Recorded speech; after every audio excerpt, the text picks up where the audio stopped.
I look exactly the way you wish you could. I look good. I look good. Come on. I'm in love with a girl that I call old school. Sipping on my brandy, I'm feeling brand new. Got the feather in my hat because I'm just that cool. You peeping at my alligators bent kind of slow. I look good. I look good. I look exactly the way you wish you could. I look good. I look good. I look good. Morrow makes his second start of the season here tonight against the Orioles, opening up a 3-game weekend series. The Blue Jays have owned the Orioles over their last 44 meetings. They are 32-12 against Baltimore. J.J. Hardy has been a nemesis here at Rogers Center. .356 with 5 homers and 8 RBI. Middle of the order is tough. Nick Markakis, Adam Jones, and the switch-hitting catcher Matt Wieters quickly becoming an all-star, a guy that won his first Gold Glove a year ago. And he's got power, too. 22 home runs last year for Matt Wieters. That's the lineup that Brandon Morrow will face as he takes the mound for the second time. His first start, just 1 hit and 2 unearned runs versus the Indians in Cleveland. Picked up no decisions as the Jays won that game 7-4. It took him 12 innings. The lone hit against Brandon Morrow was the home run. That was a problem he had last year and started again. With 1 hit, it was the home run for Morrow. 2-2 with a .446 earned run average and 12 career starts versus Baltimore. We are set for action. The left fielder Nolan Reimold will lead things off against Morrow. First pitch of the ball game is in there for a strike. Reimold 5 for 21 in the early going. He's driven in a run last year. He had 247 for Baltimore. Not really your typical leadoff hitter, but if you look inside the numbers for Nolan Reimold, he's got a career .339 on base percentage at the big league level. When he was in the minors, it was .376. So Buck Showalter looking for someone to get on base. Hard slider gets away from Morrow. Morrow really settled into the game last time out against the Indians in his first start. He was matched up against Ubaldo Jimenez in game 2 of the season. And it didn't take him long to get into the flow of things. He had a 1-2-3 first inning.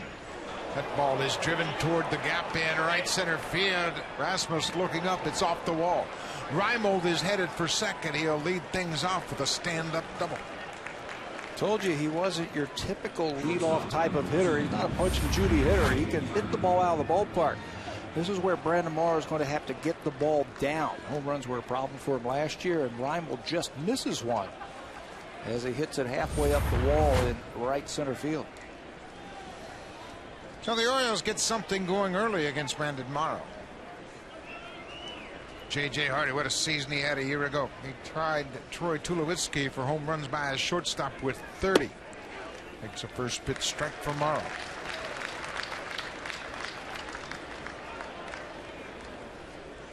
Morrow gave up 21 home runs last season, and J.J. Hardy victimized him with a pair of home runs the last time these two met. On the ground. Reimold got a good read. He'll advance to third base on the ground out. Let's take a look at the scatter report for tonight's starter of the Blue Jays. Brandon Morrow brought to you by Home Hardware. Homeowners helping homeowners. He still has that great fastball.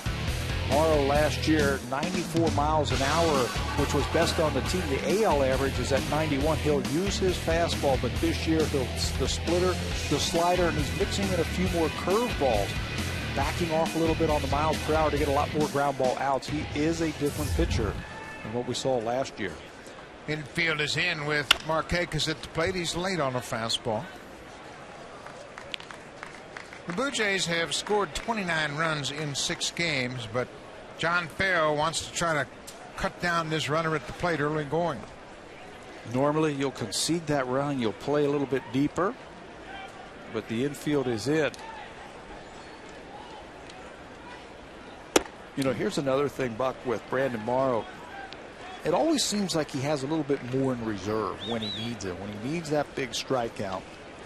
Either late in the game or early in the game, he has that ability to reach back for a little something extra and get a big strikeout when he needs it.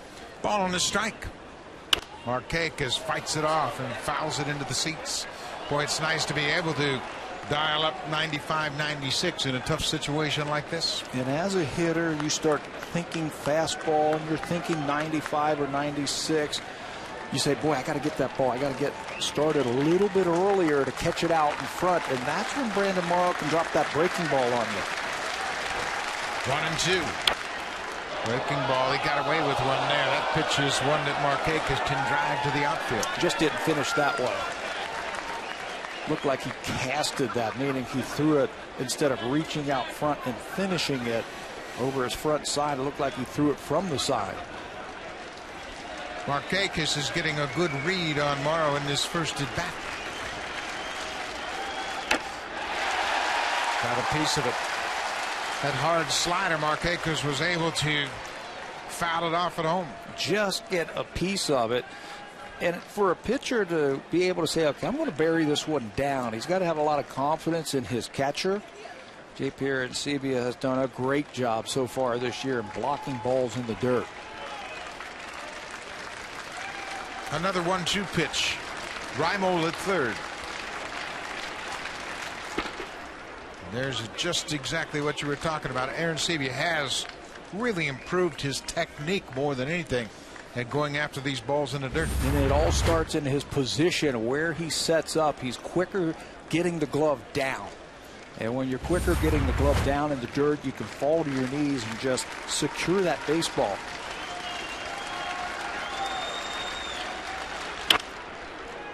Markakis spoils another good pitch. That was a slider.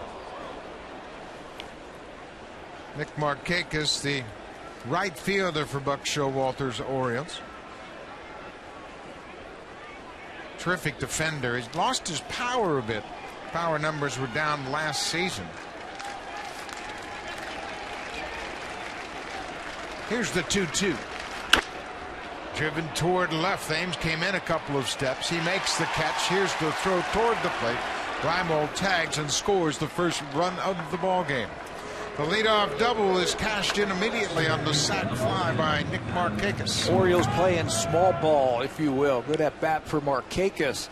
Blue Jays and Brandon Morrow tried to go upstairs to get the strikeout, but Markakis fights it off and hits it into left field. Sacrifice fly, his 5th RBI of the season.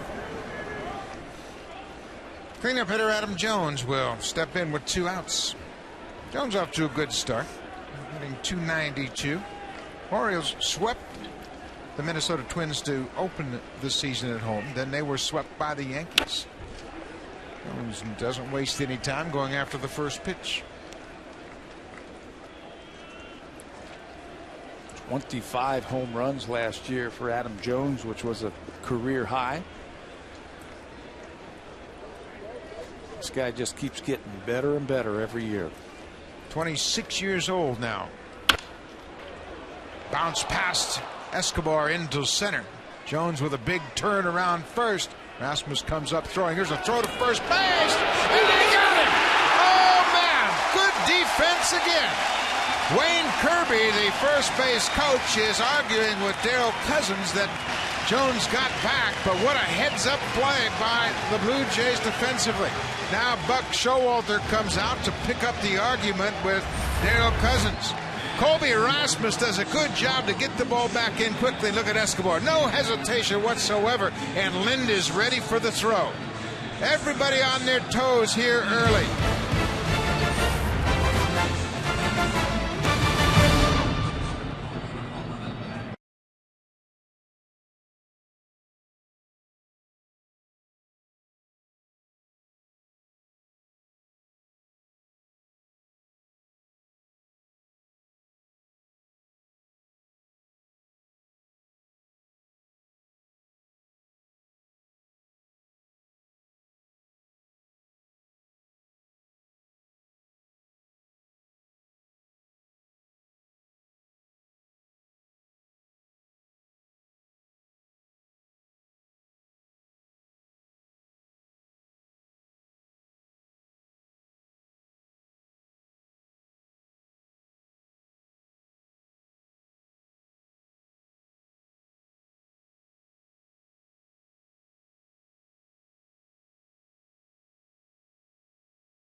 look at the Blue Jays lineup, Escobar, Kelly Johnson, Jose Bautista, top third in the order. Brent Lawrie drops down into the 7th spot for the first time this year.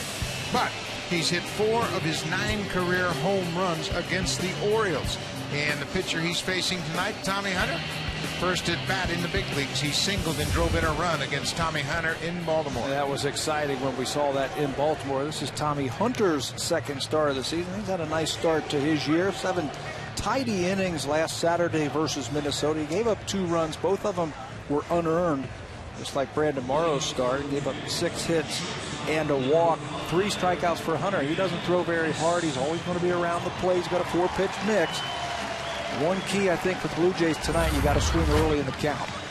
Adam Jones singled with 2 outs and then went too far around the bag. The swipe tag by Lynn apparently missed Jones, but he was called out by Darrell Cousins, and it didn't look like Jones was tagged until after he got back on the bag. But the Blue Jays got a break there to get out of the top of the first. Yeah, and the way Adam Jones has been running at first base, too, they did catch a break to keep him off the bases.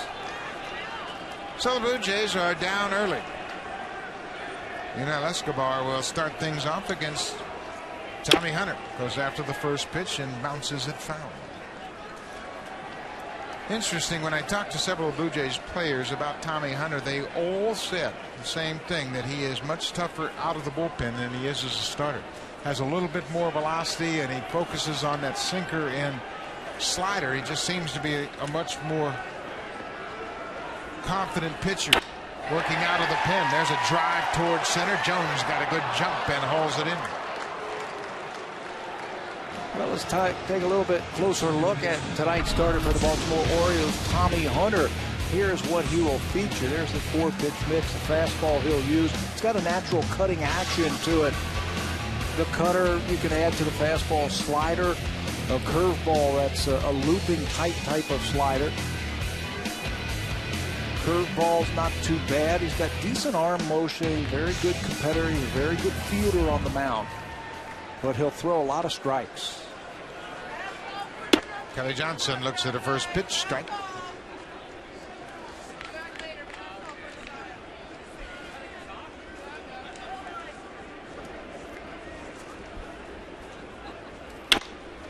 He drives this ball to left. Nolan Reimold back on the warning track at the wall. Goodbye, home run. Kelly Johnson didn't waste any time tying this game up. His second home run of the season to the opposite field. A sinker that didn't sink. Just went over the scattering port. Told you that he likes to sink the ball. He's got some cutting action, but this ball did not sink out over the plate.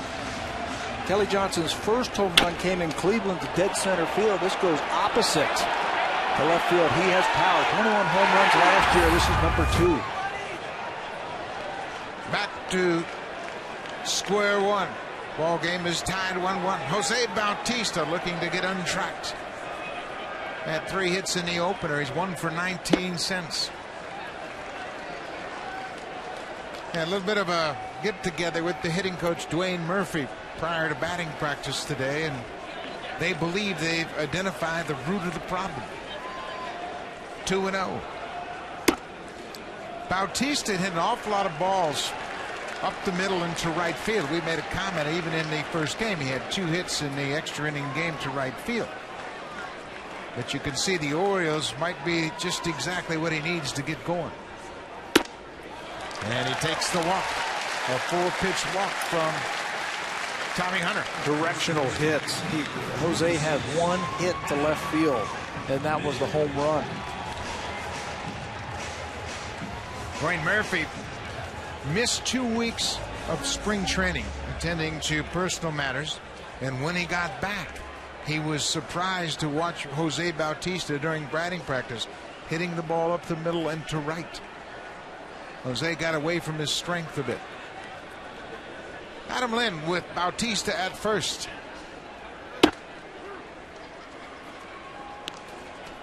We saw, Escobar swing early in the count. Kelly Johnson take a pitch.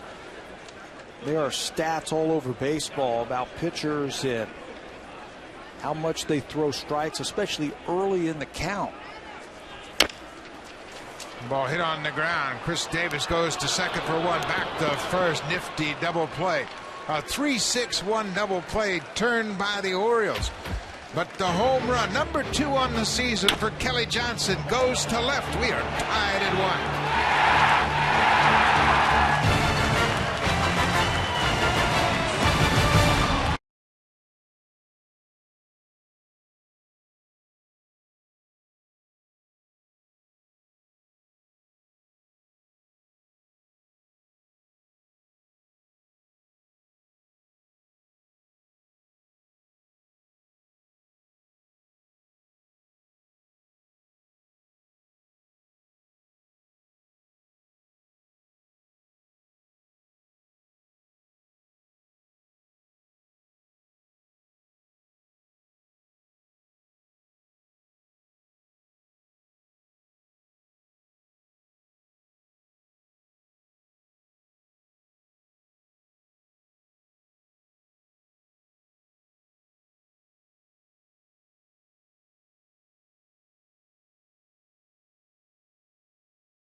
I mentioned Brandon Morrow had a great start his first time out against Cleveland. It actually goes back to 3 starts last year. His last 4 starts, the team won all 4 games.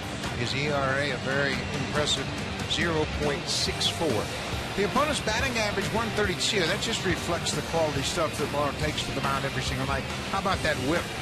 Walks and hits per innings pitched under 1, and anytime you do that, you're going to keep yourself in a ball game. You know, we made this point a couple of years ago when Brandon Morrow was shifted into the starting rotation. We said it's going to take a while. He's going to have to get some starts under his belt, get some innings under his belt. But if he could ever harness his stuff and learn to pitch, something that Bruce Walt and John Farrell have been really working with Morrow on, you might have something special.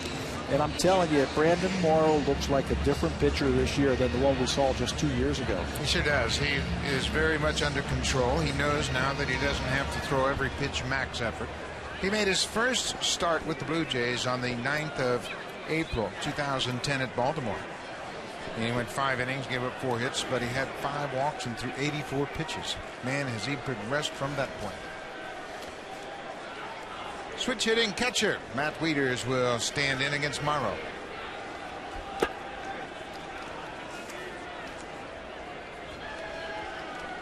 Wieters has really become one of the better catchers in all of baseball. Behind the plate, at the plate, he is just exactly what the Orioles thought they were getting when they drafted him out of Georgia Tech. Very high draft pick, and it's taken him a couple of years to understand here at the big league level. And he's worked at it, and he's talked about that. That defense comes first if you're a catcher in the big leagues. The hitting will come, and it's starting to come around. Career high 22 home runs last year. Wieters was the 5th overall pick in 2007 in the first round by the Orioles. Georgia Tech has produced some pretty good big league players, including Jason Varitek, Nomar Garcia-Parra. Jay Payton also played on that same team at Georgia Tech with those 2 former big leaguers. Did Teixeira go there? Yep. Ooh, there's another one. Mark Teixeira.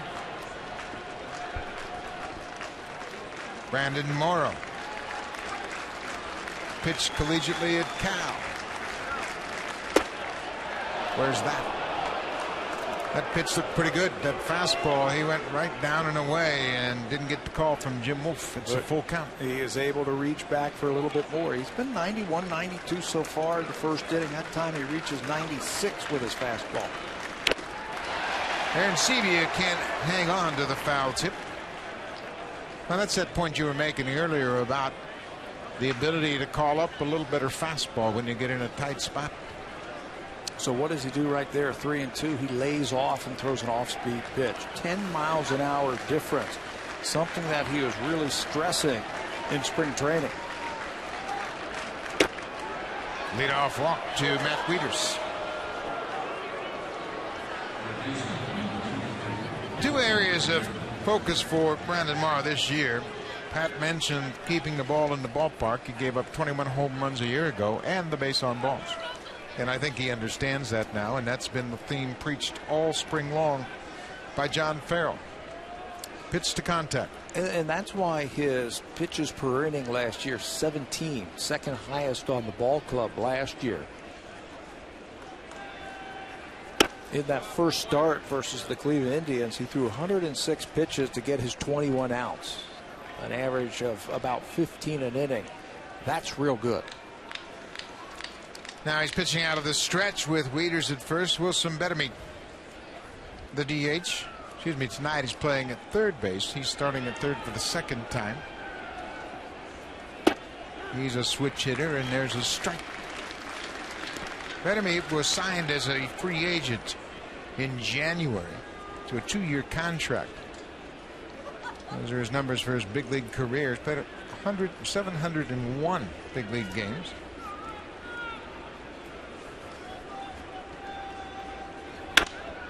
Pops this ball into right. Bautista has plenty of room. Wieters goes back to tag, but he'll stay at first.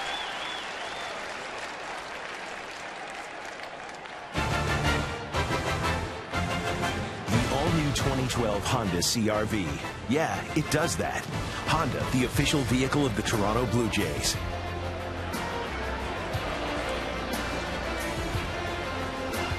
First of 3 against the Orioles. Orioles are starting a 10-game road trip. Pretty tough right out of the chute to go on the road for 10 games. Toronto, Chicago, and Los Angeles to play the Angels. Morrow falls behind Mark Reynolds. Reynolds is a DH tonight, getting a night off playing third. If Reynolds looks a little bit different, he dropped about 20 pounds in the offseason, trimmed his body down very effectively. Plays third base normally. We saw him a lot last year at first base, especially towards the end of the season. Mark Showalter was telling me today that he'll still do that, but he'll mainly play third base with big power. Ball on the strike, 1 out. It's a 1-1 ball game. Cut on and missed. Reynolds had 196 strikeouts a year ago. He'll strike out, but he'll also hit the ball out of the ballpark. He had 37 home runs. The pitch that really gives him problem is the high fastball. That's the one that he'll swing and miss a lot. 31% of the times he'll swing and miss at a high fastball. That looked like a breaking ball, got him. And Sevier keeps it right there at home plate to keep Matt Wieters at first. 2 down. You got to have confidence in your catcher that if you bounce a breaking ball, that he's going to smother it. And Aaron Sevier does that to keep that runner over there at first base. In fact, that might have been the curveball that he worked on so hard all spring long. And Aaron Sevier did a good job of playing it off his chest protector.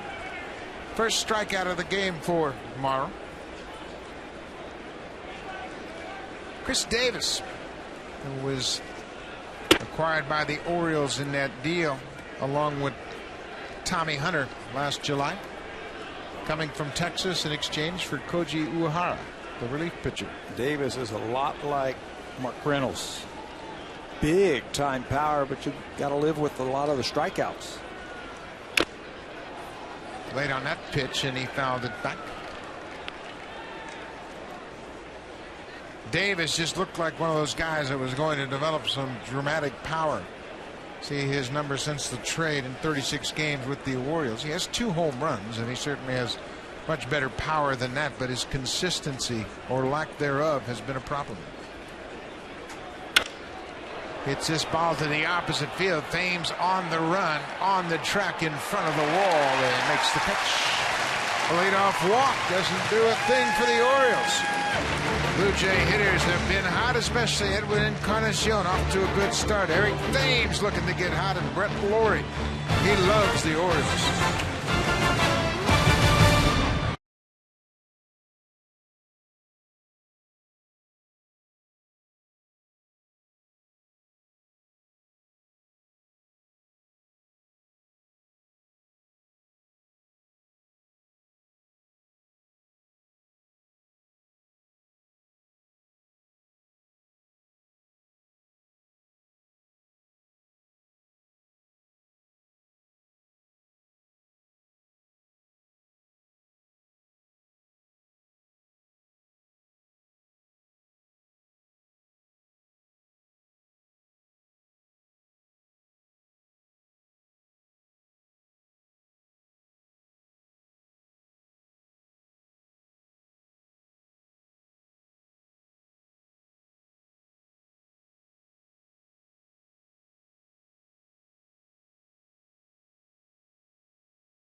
Enjoying those big comfy green chairs in the TD Comfort Zone is Pathways to Education, helping youth in low-income communities graduate from high school.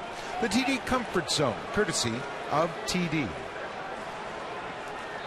Good seats for a Friday night ball game, weekend series against Baltimore.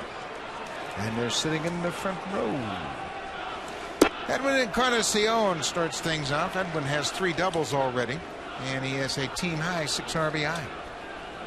Making the most of those 7 hits that he has produced this year in those 6 games. Ball off the end of the bat. Tommy Hunter's just 25 years old. He's been one of those guys that seems like he's been around longer than that, but he's a good young arm, and the Orioles got good starting pitching in that first series against Minnesota. They had 3 starters give them 7 innings or more. That helped them sweep the Twins. The pitch right down the middle. Then the Orioles lost 2 extra inning games to the Yankees as New York swept Baltimore at home. And as we mentioned, they are starting out on a long road trip. Good rip by Encarnacion. You mentioned those 3 starters to start the season, getting them 7 innings. Jake Arrieta, 7 shutout innings. His first start. Tommy Hunter, 7 innings and 2 unearned runs. And then Jason Hamill, 8 innings, just 1 earned run. That's what the Orioles used to be. They would get great starting pitching. And they've had to build. Earl Weaver was playing Moneyball before Moneyball was even thought about. He had a great starting staff, and they would sit back and play great defense, and somebody hit a 3-run home run, and voila, Moneyball. Great starters that would take you deep. They play great defense. Makes you look real smart when you can hit that many home runs. The fastball just missed the inside corner. But for years we've heard about the farm system of the Orioles and the great young pitchers, but the guys who are carrying them now are coming from other organizations. Hunter and Hamill came from Colorado. Encarnacion, gloved by J.J. Hardy. He picked it just before it hit the surface at shortstop. That ball was sinking to the backhand side. He made a nice play. J.J. Hardy had a phenomenal year last year with the glove. Shows you why right here. Just picks it right off the turf. Orioles could play some good defense. You mentioned Wieters behind the plate, Jones in center field, Markakis, and Hardy up the middle. Eric Thames makes the first pitch breaking ball. Blue Jays are scuffling out of the box with the bats.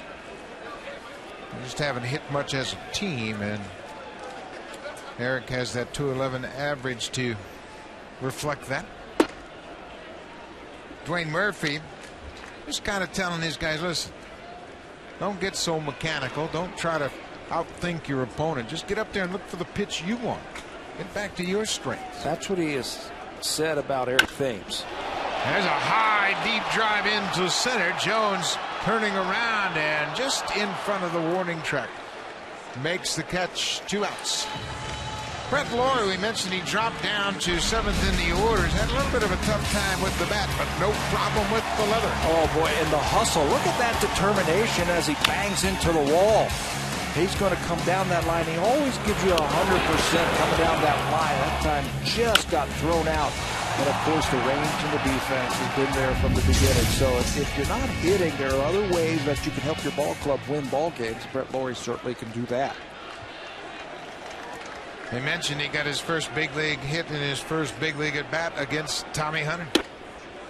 Drove in a run in Baltimore back on August 5th last year.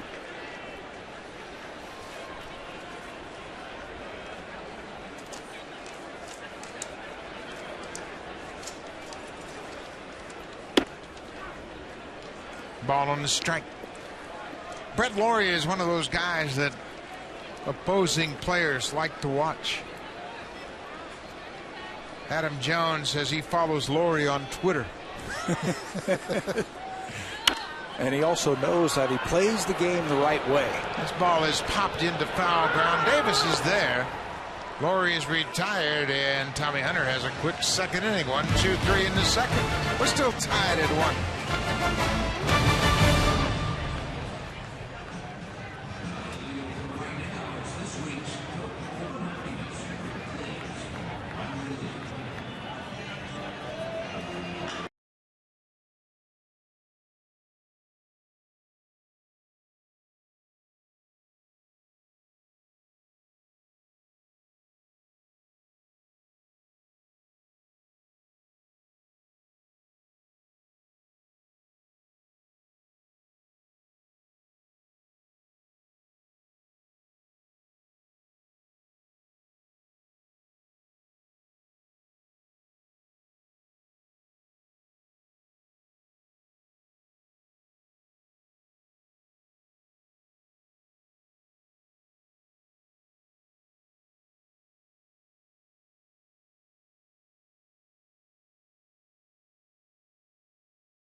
Homestand with 3 games against the Red Sox, and how about the starting pitching they got from their young starters?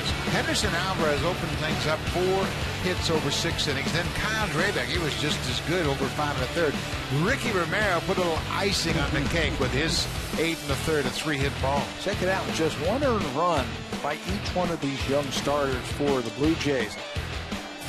They have made an emphasis of throwing strikes, sinking the ball, getting the ball on the ground. You'll pitch deeper into the ball game. Ricky Romero really set the tone, and these youngsters have really followed him.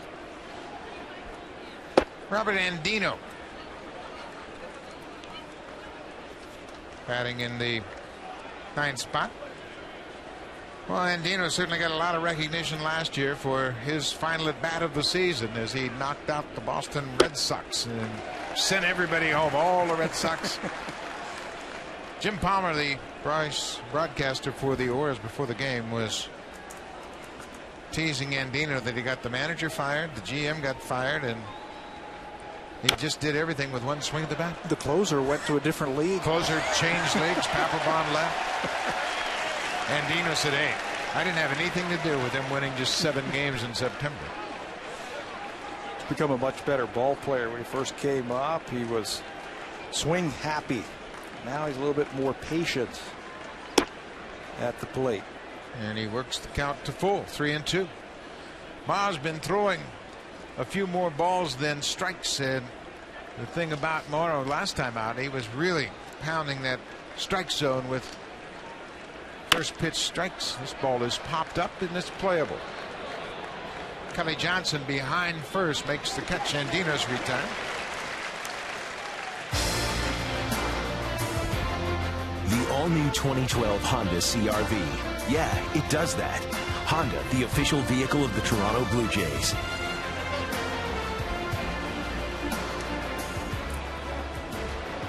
Beautiful spring afternoon and evening here in Toronto on the shores of Lake Ontario. The roof at Rogers Center is closed. Back to the top of the order, Nolan Reimold drove a ball to the wall in center field.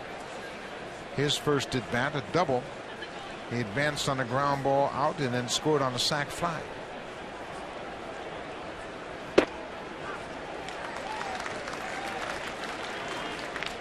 Battled injuries last year, did Reimold. Thought when he came up that he was going to be their left fielder for a long time. Hits this one sharply, but right to the shortstop.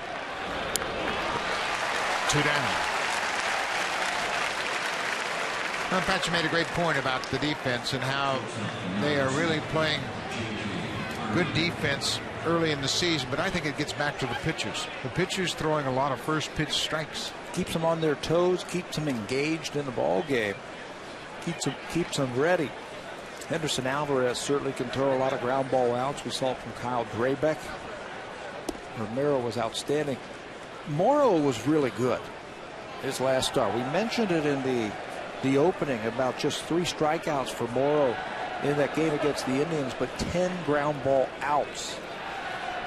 And that will keep you around a long time when you keep your infield engaged. Morrow's delivery isn't quite as smooth as it was the first time we saw him this season. Seems to be spinning off that front foot a little bit more than he was on Saturday against Cleveland. It's a quick turn tonight. Another sharply hit ball. Escobar. A little bit wide of the mark, but Lynn maintained contact with first. Brandon Morrow has retired 6 straight.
Suited up for the 2012 baseball season at jshop.ca.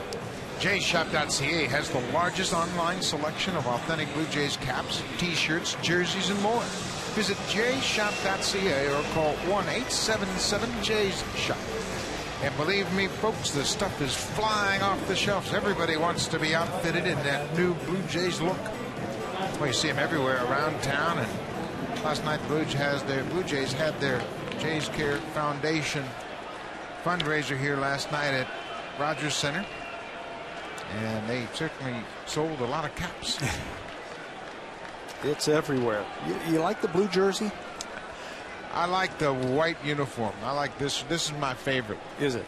But the blue jersey is something we're going to see a lot of as well. Colby Rasmus.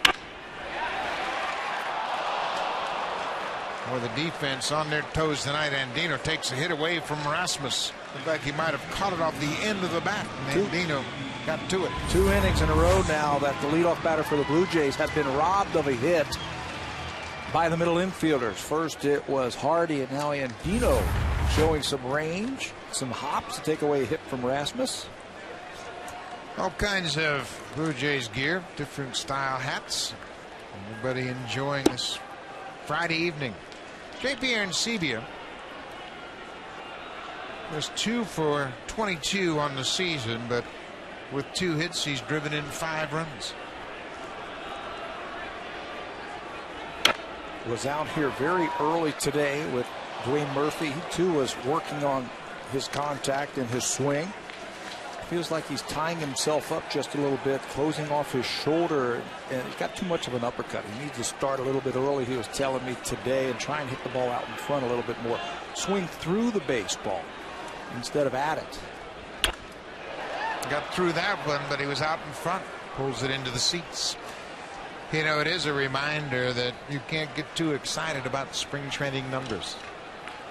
Guys will have great batting averages and good numbers in spring training, and then the bell rings and the pitchers are on their game. 1 ball, 2 strike. Blue Jays as a club come into this ball game hitting .202.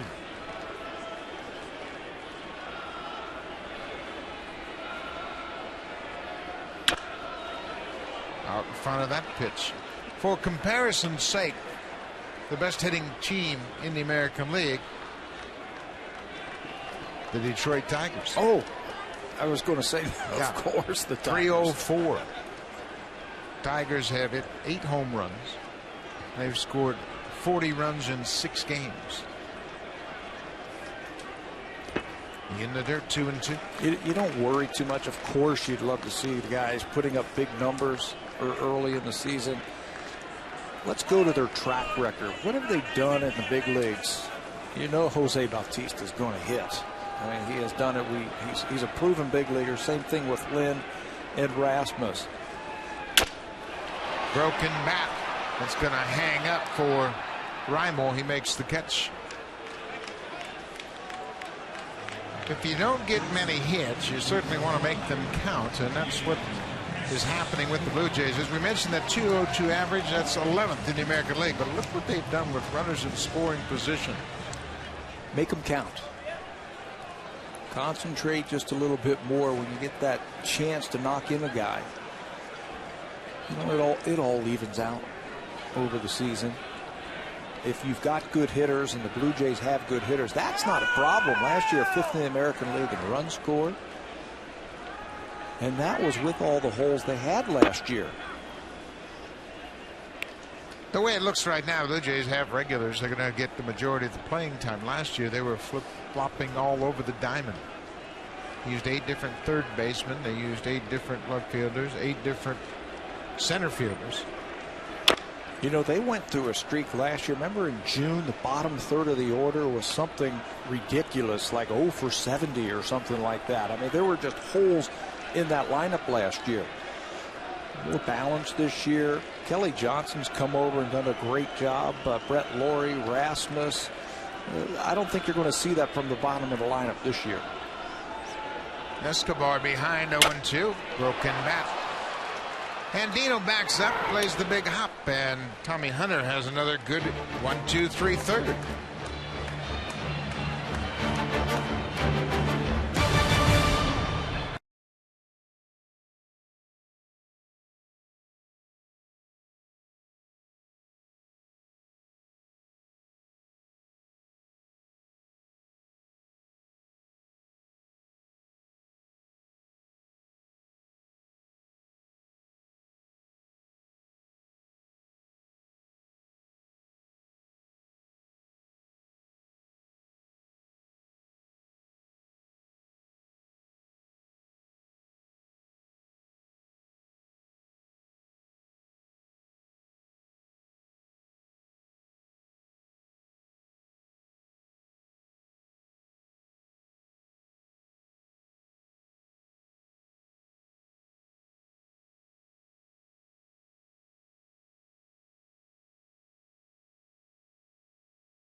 Jays on Sportsnet. Brought to you by your local independently owned home hardware and building center location.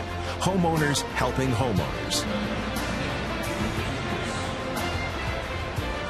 Welcome back to Rogers Center. It's a 1-1 ball game, and we have seen some good pitching battles early in the season. On Wednesday afternoon, John Lester and Ricky Romero hooked up in a beauty. Blue Jays won it 3-1. There were just 6 hits in the ball game.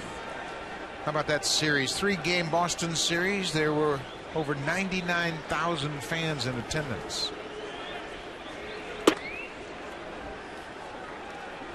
Nick Markakis drove in the Oriole run with a sac fly to left his first time up.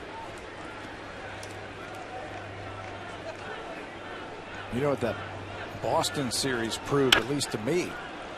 There's a base hit down the left field line. Thames can't cut it off. It'll go to the wall. Markakis is going to end up at second with his first double of the season. He has a sac fly and now a double. That series proved that they can hang with anybody, I think, in the American League with that pitching.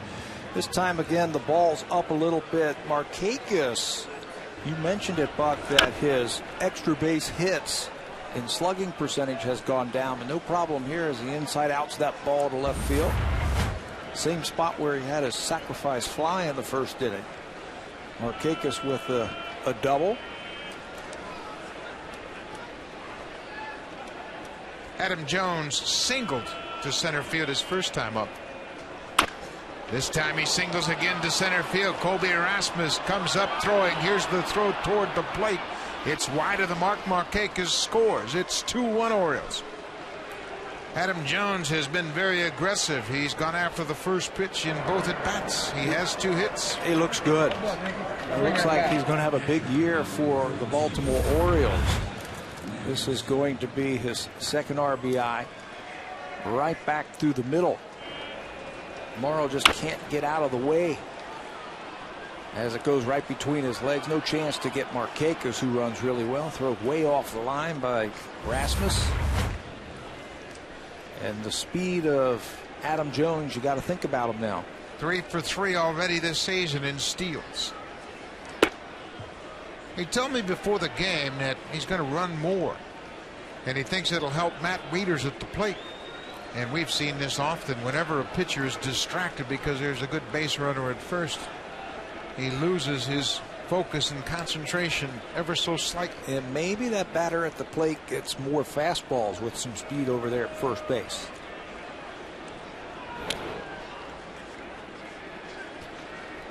We mentioned what Morrow had worked on as far as his pitches in spring training.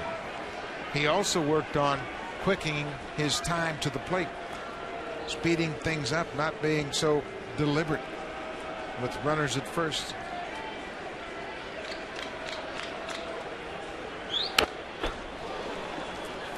Does not have a very high leg kick when there's a runner at first base.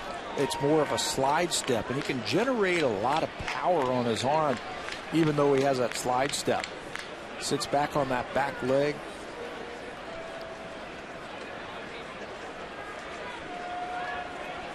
Ball on the strike. 1 run in here in the 4th.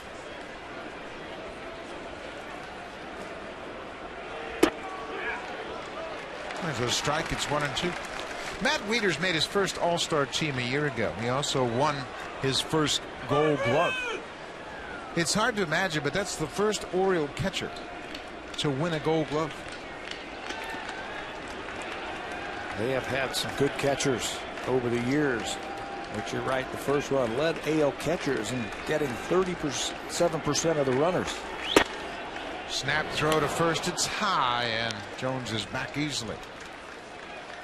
And Wieters threw out 37% of the base stealers trying to run against him.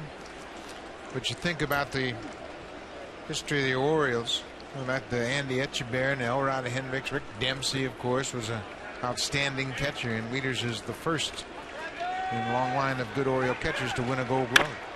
It's this one high and deep to right. Bautista at the wall. He's got room. Will make the catch. Jones goes back and tags, but he can't advance. This copyrighted telecast is presented by authority of the Office of the Commissioner of Baseball. It may not be reproduced or retransmitted in any form. Any accounts and descriptions of this game may not be disseminated without express written consent.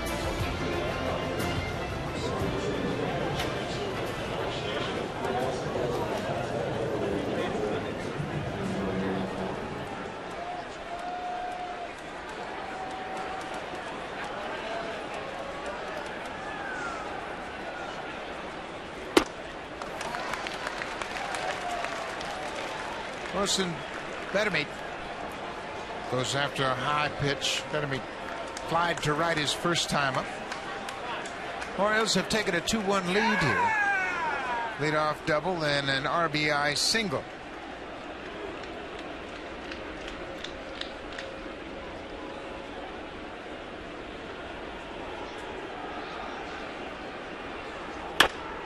Ball is sliced down the left field side, and it'll reach the seats foul. Orioles are taking some pretty good swings at Brandon Morrow right now. For some reason, he just can't get the ball down like he did in the Cleveland series.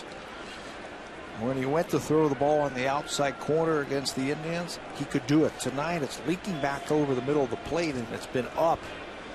Wieters just missed a home run on that hanging breaking ball. They've hit a couple of other balls deep to the wall.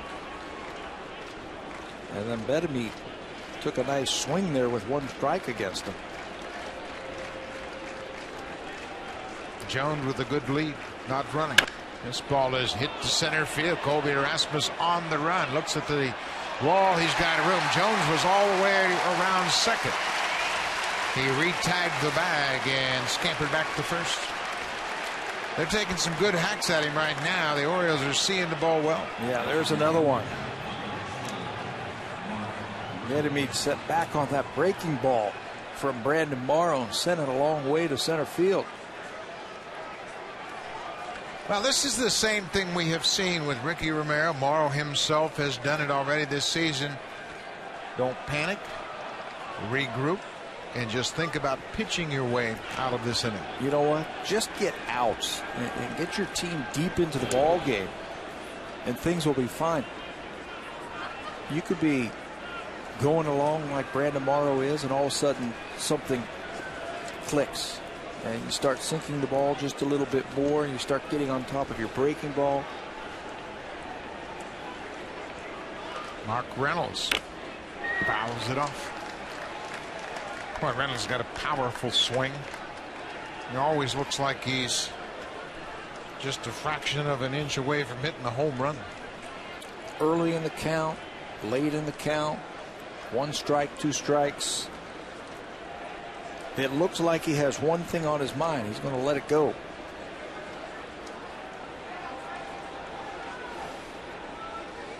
Oh, 0-1.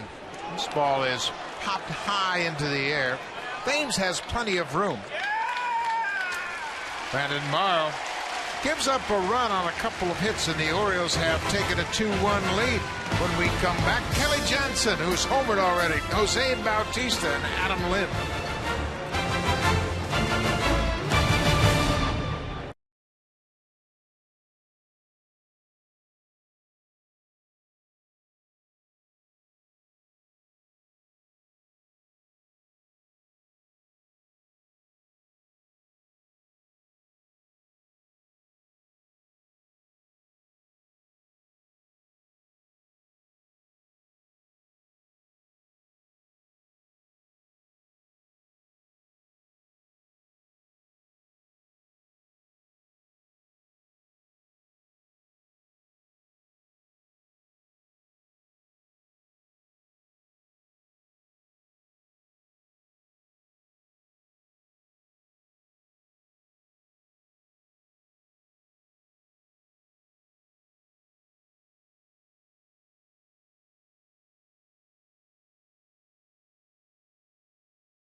Grand Slam combo we offered on Friday, April 27th. The Blue Jays will take on the Mariners. The game starts at 7:07 p.m.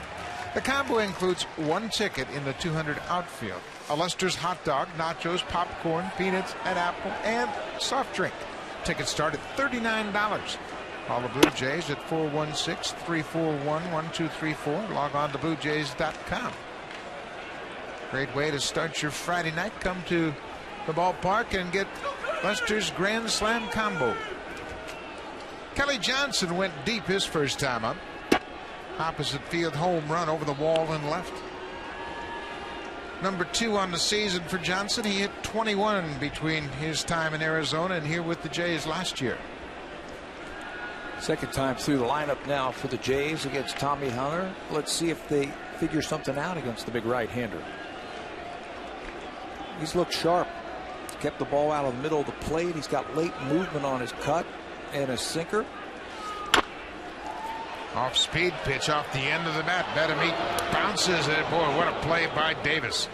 That's always such a difficult play for a first baseman because you've got to reach into that first base line and that base runner's coming right at you. Especially a right-handed throwing first baseman. Betemit comes in, throws it, and it sinks into the dirt. Now watch how Davis has to go around the runner, give up his body, and pick it. He's supposed to stay on the inner half to give the runner the outer half of the bag. Davis does a good job going and getting that ball. Jose Bautista walked his first time up. We mentioned Bautista was off to a slow start after opening day. He had 3 hits in that opener, but since has gone 1 for 19. Pitchers just a little bit different pitching Jose, I think, this year. They are really staying away from him. I looked at the directional hits that he has had this year. He's had more hits to right field, 2 hits to right field, 1 to center, instead of that typical pull. This ball's up the middle. That sneaked through for a base hit. That's a start. Bautista's been on base twice here tonight. And maybe it is a 45 hopper back through the middle can get somebody started. They have stayed away from him. Look at Matt Wieters again setting up on the outside part of the plate, but that sinking fastball comes back over the heart. And then Jose with the defense really pulled around. Sneaks it through for his first hit. A walk and now a base hit that might get Bautista going again. Just the second hit for the Blue Jays, the other the Johnson home run.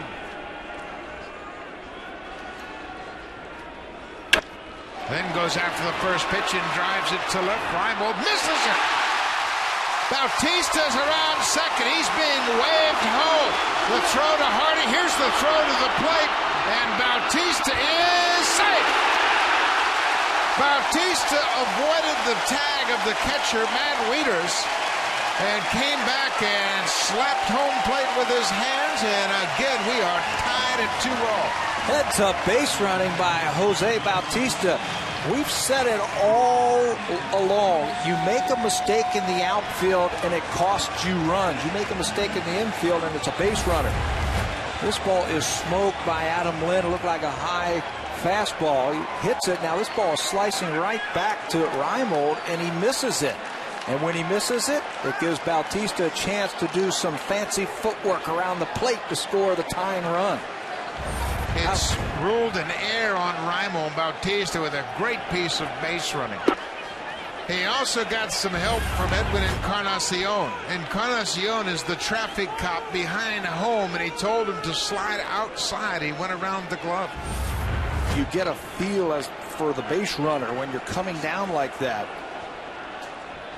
The catcher will tell you where the throw is. You've got your eye right on that catcher. If he's blocking the plate that whole time, you know it's a good throw. When he starts moving around, you can adjust your sights. Bautista, that was nifty. 2-2 game. Encarnacion, big bouncing ball to third. Betemit looks at Lind and throws Encarnacion out. Jose Bautista anticipates and runs the races very well. Once he sees the ball past Reimold, he's thinking scoring all the way. Certainly. Got the head down. You see Brian Butterfield sending him to throw us up the line. But he dances out of the way. You see Wieters, the Gold Glover, reach for him. He knows he misses him. That's a play right there from Bautista. And the first base umpire, Darrell Cousins, had a perfect view of it. Bouncing ball off the glove of Hunter, takes his time, and Chris Davis dropped it. Boy, Tommy Hunter did a great job of not panicking. He gathered himself, took his time, and the first baseman just dropped it. We've seen a great play by the first baseman here in this inning on that bouncer off the bat of Johnson.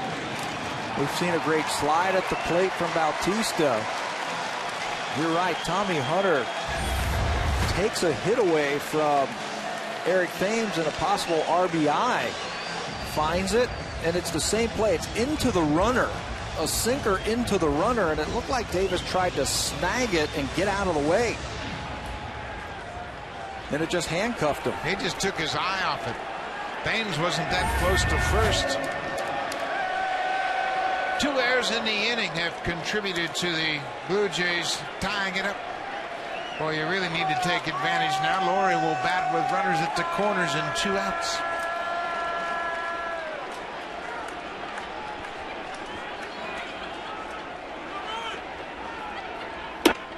Outside. If they're going to give you 5 outs in an inning, you've got to take advantage of it and make it hurt in a big way.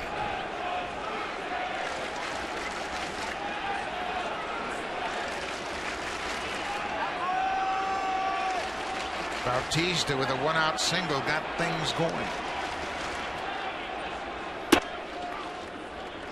Ball on the strike.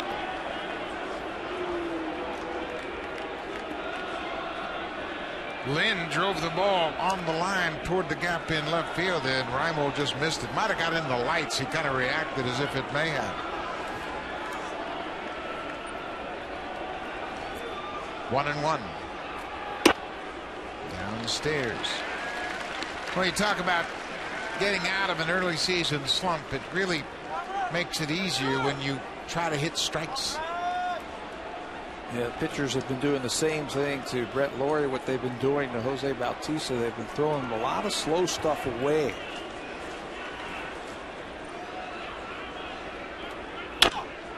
Rolls over on it, bounced to third. Betemeat unloads in a hurry and gets Laurie. But the defense lets Tommy Hunter down. A couple of errors contribute to the Blue Jays tying it. After 4, it's 2-2. Now it's time for a Blackberry update. Here's Jamie Campbell and Greg Zahn in the Blackberry broadcast studio.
Adam Lynn drove the ball hard on the line toward left center. Nolan Reimold couldn't make a play on it. It went as a two-base error and contributed to the Blue Jays scoring a run to tie it. Jose Bautista with a one-out single up the middle. Good piece of base running when he slid around, avoided the tag of Matt Wieters at home. So we'll start again. It's 2-2. The Orioles scored first in the ballgame. They scored a single run in the first on Nick Markakis' sac fly. The Blue Jays, on Kelly Johnson's second home run of the season, tied it in the bottom of the first, and then they have both scored a single run in the fourth.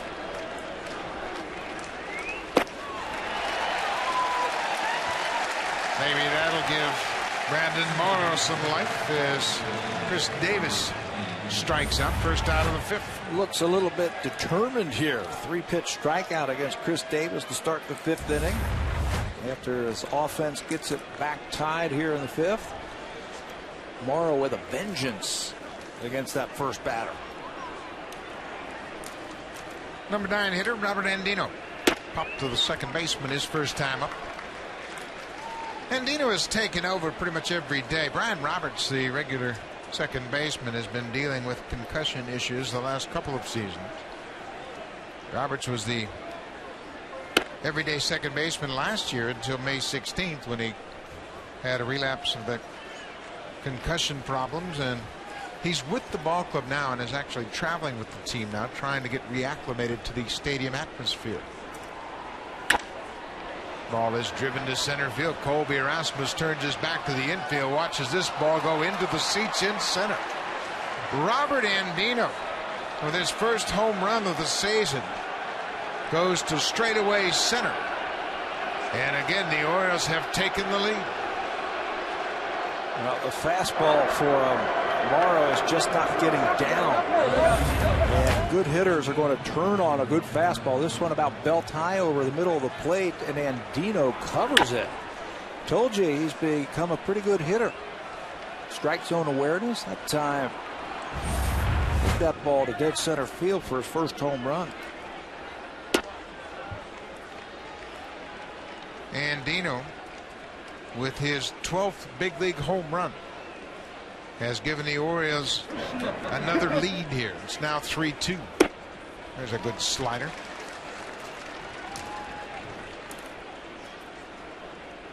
Orioles have made some changes since last year. They went out and signed 7 free agents this past winter.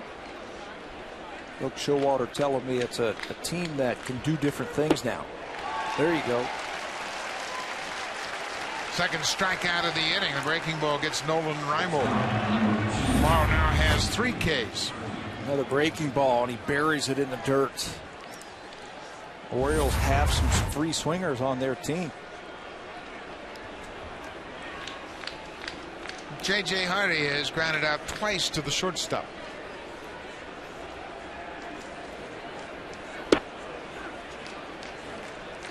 You know, we always talk about timing with hitters. Well, pitchers have to deal with timing as well, and I think that's causing Morrow some problems tonight.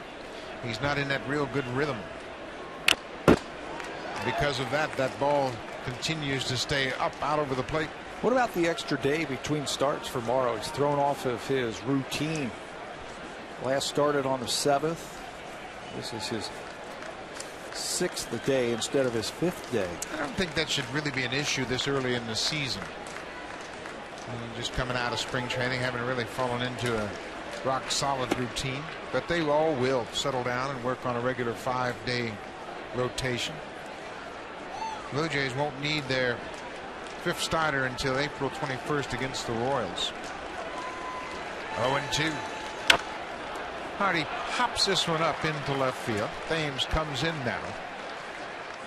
Hardy's 0 for 3 this evening, but the Orioles have retaken the lead. A solo home run by Robert Andino. Baltimore leads 3-2.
Takes place every Saturday at home here at Rogers Center. It's presented by Boston Pizza. Tomorrow, Saturday, April 14th, Blue Jays will take on the Orioles in the middle game of this 3-game series. The game begins at 4:07 p.m. Special kids price tickets in the 200 and 500 level outfield seats. After each Saturday home game, kids 14 and under can run the bases just like the pros. So call the Blue Jays at 416-341-1234. To get your tickets, you can also log on to BlueJays.com or stop by most Rogers Plus locations for a Junior Jays Saturday.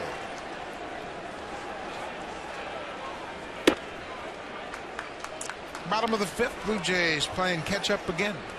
They trail 3-2.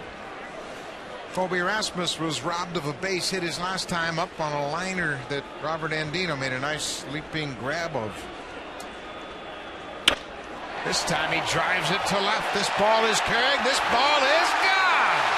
Colby Rasmus, #1, and we are tied again. Anything you can do, I can do better. I'm glad the Blue Jays have the last crack at it the way this game's been going. Baltimore scores in the top of the 1st. Blue Jays come right back. They do it in the 4th and the 5th, and the Blue Jays do it again. This time, Colby Rasmus away. You could tell in batting practice that he was getting very close. And when a hitter is hitting the ball with authority the other way, that's a hint that he's getting close. He's a strong guy, and he really rode that ball out of the ballpark. He and Kelly Johnson with solo home runs tonight. That ball carried to the back of the bullpen in left. It's a beautiful swing. Stay back and track that ball with plenty to spare to left field, too. That wasn't one of those paint scrapers. That was dialed long distance. J.P. Arencibia. Colby Rasmus has worked hard on toning down his leg kick, not making it so violent, and trying to target the opposite power alley. J.P. Arencibia got under it a bit. Jones has room in front of the warning track and makes the catch. In a 3-3 game with 1 out, let's check in with Jamie Campbell. He's got an update.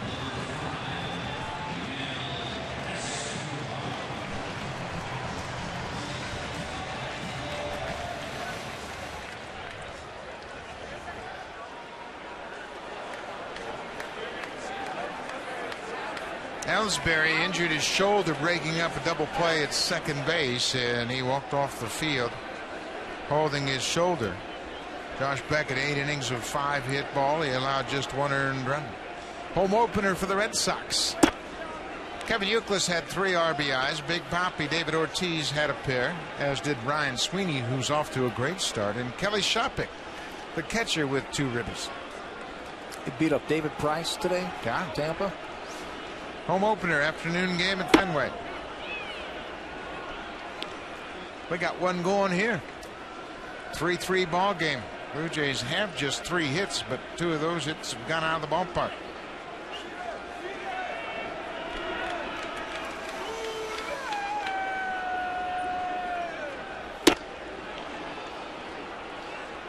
Just a matter of time before the Blue Jays offense starts to click. Too many good hitters in the lineup. Yeah. They face some tough pitchers who on that day have thrown good ball games. Justin Masterson was great. Did you see what he did his next time out? 5 innings, 8 hits, 5 earned runs. Yep. Wasn't the same pitcher that the Blue Jays faced. Nolan Escobar drives it toward left. Bravo looking up. Home run. You can't keep him down for long.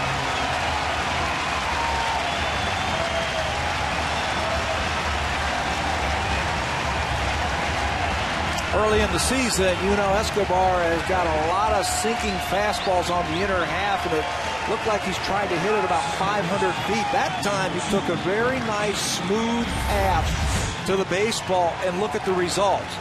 Sinker on the inner half, and Escobar with his first home run. That's a beautiful thing right there, deep to left field. Another, no doubt about it, to left. Escobar, his first. Blue Jays came into this game having hit 4 home runs in their first 6 games, and they've nearly matched that total here tonight. Didn't try and overpower the baseball. He just took his hands to the ball.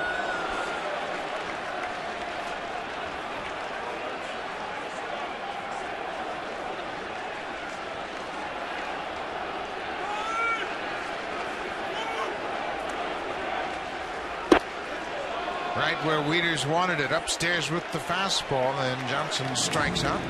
2 down here in the bottom of the 5th. A pair of home runs have given the Blue Jays a 4-3 lead. Nolan Escobar, he drilled that shot to the seats in left. Well, that's a good feeling. Get that first one out of the way early.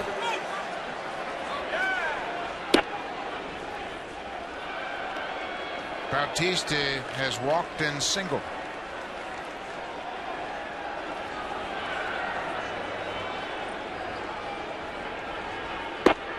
Breaking ball that started right at Jose and broke over the inside corner. 0-2. There is the shift that the Orioles are going to put on now. 3 infielders on the left side. Now, they're not going to pitch away from him now, are they? Another breaking ball. Bautista strikes out on 3 pitches, but the Blue Jays have retaken the lead. Kobe Rasmus, his first start of the inning. Nolan Escobar, he goes deep 2 in the inning. Blue Jays now lead it.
Now it's time for the Blue Jays Farm Report, and we're going to give you a name you probably haven't heard much of before. Down at Dunedin, a big left-hander, Sean Nolan, 6'5", 235, and boy, he had some night last night.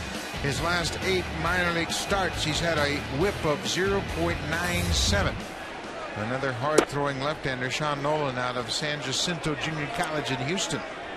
Pretty interesting guy. Came in the 6th round in that 2010 June draft for the Blue Jays, and you know, we talk about some of the other pitching prospects, and there's a second wave of players, that second group that you put him in. That he's only 22 years old. He might find his way into that second group. Yeah, he's gonna be big kid when he grows up.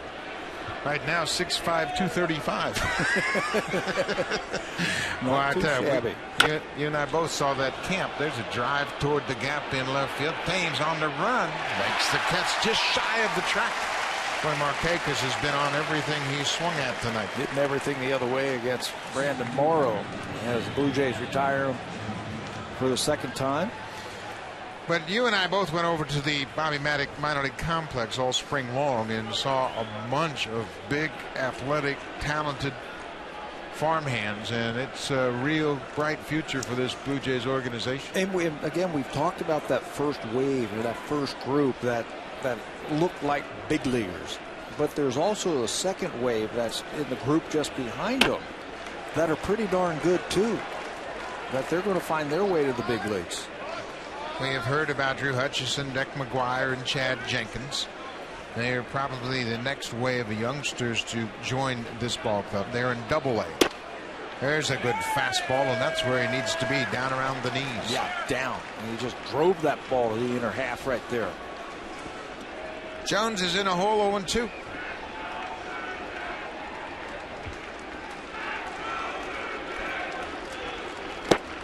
Down and away.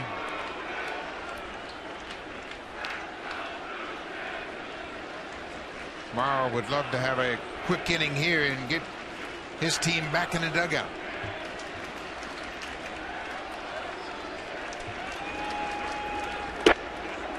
Ball backed up and missed the inside corner. We talk about the farmhands. There's the newest addition to this Blue Jays ball club. That's left-hander Evan Crawford, who was just called up to take the place of Sergio Santos. Down in the bullpen. That ball is hit high and deep to center. Rasmus looking up at the wall, and will watch this one go into the seats. Morrow just can't get that ball down. They hit his fastball. That's been the problem. Again, it could be 94, 95, 96. It doesn't matter if you keep it on that hitting plane and elevate it the way that Brandon Morrow has tonight. Big league hitters are going to do some damage. That one, again, right in the middle, about belt high. Not where he wanted it. It looked like it hit windows right there and then came back down onto the playing field. Been that kind of night for Brandon Morrow. It's tied again at 4-all.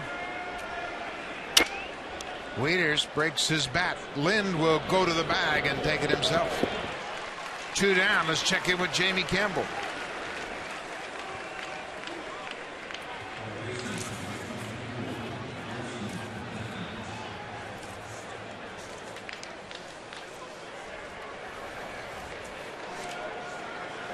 The Mets off to a good start going into that game with a 4-2 record. They trailed the Washington Nationals by a half a game.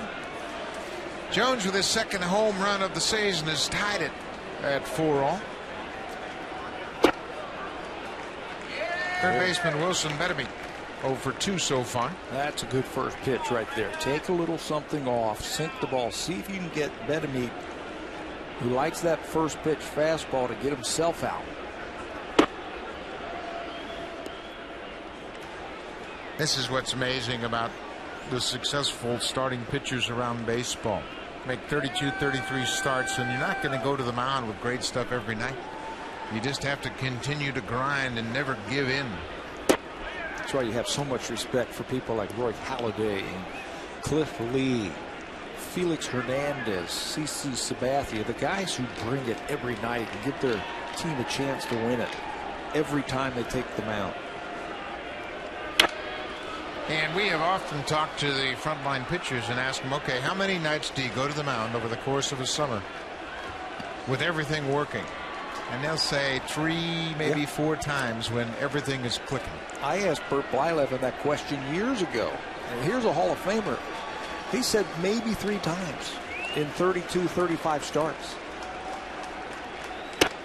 Upstairs, Ricky Romero, who was so good Wednesday afternoon, 8 1/3, a 3-hit ball, told us last night before the game his warm-up down in the bullpen was terrible. He said he even hit the backstop a couple of times. There's a little comebacker, and that should get Morrow out of the inning.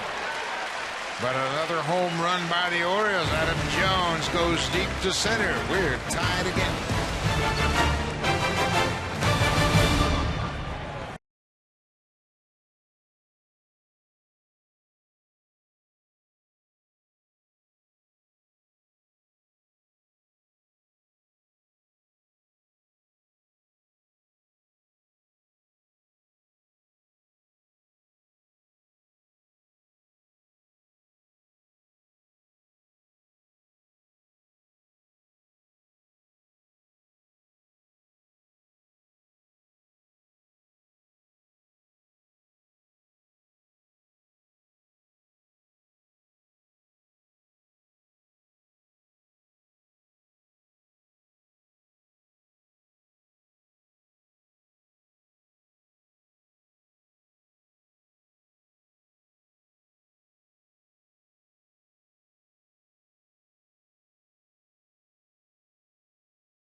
tuned right after the game for Connected, and Barry Davis and Jamie Thomas will bring you up to date with all the action around the baseball world. In the hockey playoffs are up and running in full steam, so lots going on in the sporting world. Right after this ball game, it's Connected.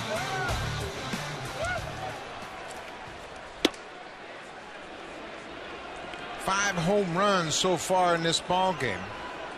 2 by the Orioles, 3 by the Blue Jays.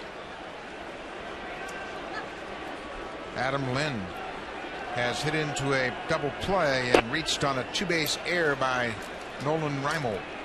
This is spoken like a true pitcher before batting practice today while we were down there. Jim Palmer was saying, open up the roof. The ball is flying out of here tonight during BP. And it was. Well, the Blue Jays, they were hitting the ball hard. This one's hit hard, but too high. Markakis, the right fielder, waits under it. Lind's retired. You could just sense that Palmer knew what was going on. He is the Hall of Famer that's working the Oriole telecast along with Jim Hunter. And Jim Palmer knows baseball obviously very well, and he always takes things from the pitcher's perspective. Yes. Open up the roof. Open the roof. Try and knock the ball down because the ball's flying here tonight. See if we can't cool things off a little bit. Edwin Encarnacion.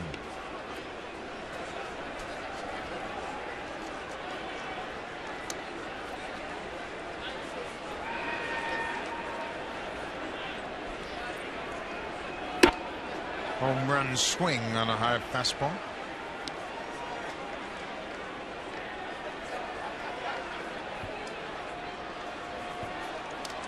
He was thinking about lifting and separating on that high cut fastball right there from Hunter. Tommy Hunter has just 2 strikeouts. They both came in the 5th inning. He struck out Kelly Johnson and Jose Bautista.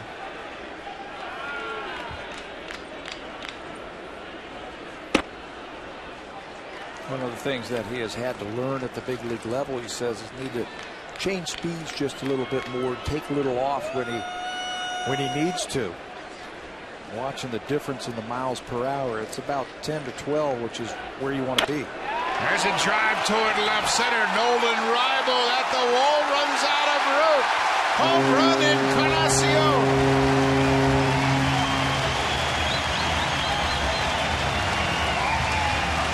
Maybe he should have taken a little something off that time. Went to the well one too many times against Encarnacion when he swung through the second strike. Hunter tried high fastballs twice, and then this is 3. Tries to go there again, and this time Edwin's ready for it. What a better job Encarnacion has done this year hitting with 2 strikes. That time again in the front row of the first deck. 4th home run of the night for the Jays. They have doubled their home run total for the season. I got right there on top of it. He tried to come up and in, and I said, Encarnacion had 17 homers a year ago and didn't hit his first home run until May 29th. And it took a Ricky Romero bat to get him going then. Oh, remember that? Yeah, Ricky's bat. He used Ricky's bat. Escobar and Encarnacion with home runs tonight. Kelly Johnson and Colby Rasmus as well.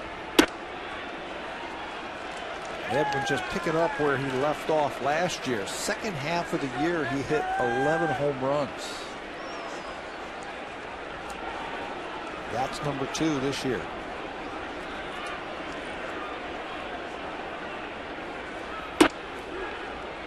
Three and 1. 4 home runs allowed by Tommy Hunter. That ties his career high.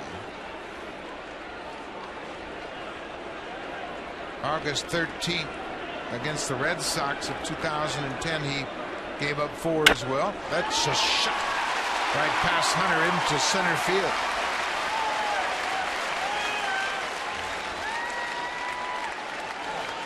Thames is another one who's starting to get close. You watch him day in and day out in batting practice. He was out here early with Dwayne Murphy. Look how relaxed he is, and he takes that high fastball right back through the middle. Just a matter of time for this lineup to heat up. As we mentioned, too many good hitters up and down the order.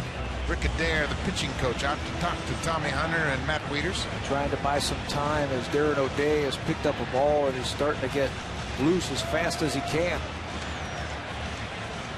Here is the sidewinder.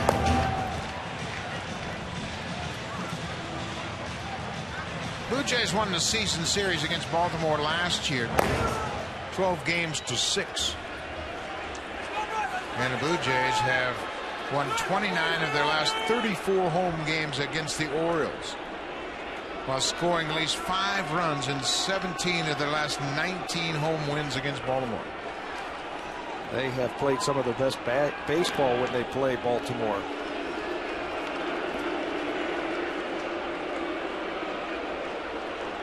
That last 44 meetings we talked about, Blue Jays have won 32 of them, and they've won them all kind of ways. Extra innings, walk-offs, one-run games. Brett Flory. Sharply hit on the ground. Hardy to second for 1. Back to first in time. The Blue Jays are finished here in the 6th, but another home run, this time off the bat of Edwin Encarnacion, his 2nd of the season. Blue Jays lead at 5-4.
You've seen the world's greatest athletes grace the cover of Canada's all-new sports magazine. Now it's your turn. Go to sportsnet.ca, my own cover, to put yourself on the cover of Sportsnet magazine. Pat and I did it. Why don't you try? You just got to know the right people, right? Absolutely. It's easy. Blue Jays lead 5-4. For the Orioles, it'll be 7, 8, 9 in the order. Reynolds, Davis, and Andino. We talked in the opening about 21 outs from your starters. Brandon Morrow is in pretty decent shape at 87 pitches. He needs to get through this one. Bottom of the order. Throw quality pitches. But just in case, if he can't, Jason Frazier's getting ready. John Farrell has seen the Orioles squaring up Morrow all night long. The hits are tied at 6 apiece. Jason Frazier, the right-hander, starts to loosen up. Just a reminder, the Blue Jays are without Sergio Santos, who has been placed on the paternity leave list. He's in California for the birth of his 3rd child, and Reynolds is caught looking. Just when that ball went over the plate, he knew it was strike 3. Guess what he was looking for?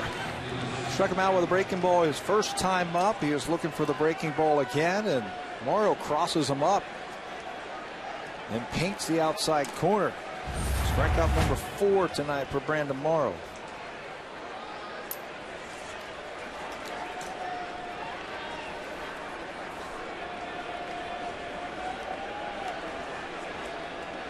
First baseman Chris Davis fouls off the first pitch. Davis has gone 0 for 2 with a strikeout.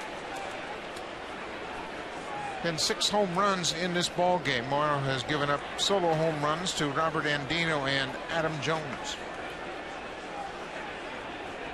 Well, there's a good slider. That bat goes all the way down past first base.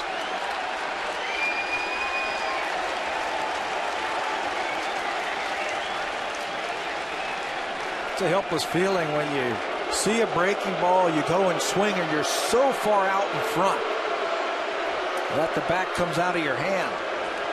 Wayne Kirby's got to go down there and get it. Look how far this one, the distance in that throw.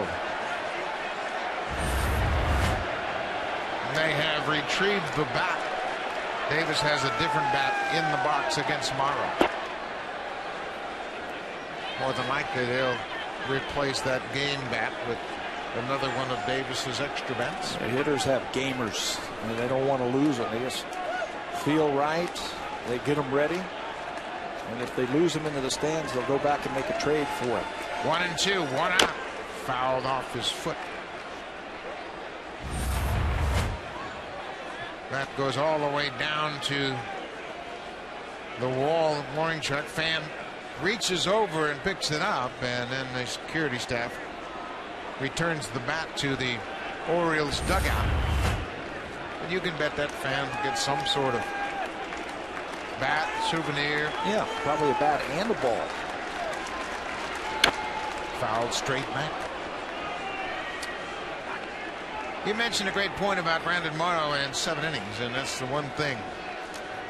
In your open, you talked about a little less velocity, fewer pitches per inning, ground ball outs, and that will allow you to pitch deeper into the game.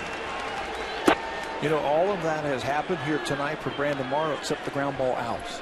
And the reason that he's not getting the ground balls like he did in Cleveland, his fastball, he hasn't been able to command it. It's been up and it's been in the middle of the plate. He just hasn't been able to take it and throw it where he needs to, which is down or down and away. There's a ground ball off the end of the bat by Davis. 2 down here in the 7th. I'll be right back here tomorrow afternoon. Henderson Alvarez will go to the mound to make his 2nd start of the season. He was overpowering against the Red Sox, held them to 4 hits in 6 innings. It'll all begin with the pregame show starting at 3:30 p.m. Eastern Time. That's 12:30 Pacific. Henderson Alvarez goes to the mound. Later on this month, he'll turn 22. I told Dustin Pedroia he's only 21. He goes, that's stupid. He can't be that good at 21. Yeah, Pedroia was really impressed with Alvarez when he saw him and faced him in that first game. He raved about his fastball command. He said young guys shouldn't have that kind of stuff. With that movement and where he can throw it. Andino chases a 1-1 pitch. Homered last time on a fastball down the middle of the plate, so Morrow's going to feed him some breaking balls here.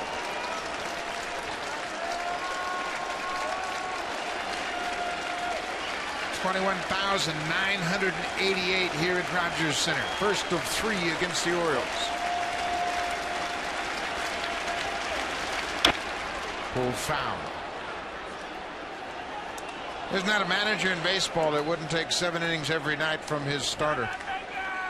Got a full complement of great arms down in your bullpen, and you should be able to close out a game and get the last 6 outs. Yeah, with 4 lefties and 4 righties, 8 of them. There are the numbers for Morrow. This is pitch number 102. Got away with a high breaking ball. Andino hit a home run to dead center back in the 5th. Got a high fastball, center cut out over the plate. The left-hander Darren Oliver has joined Frazier down in the bullpen.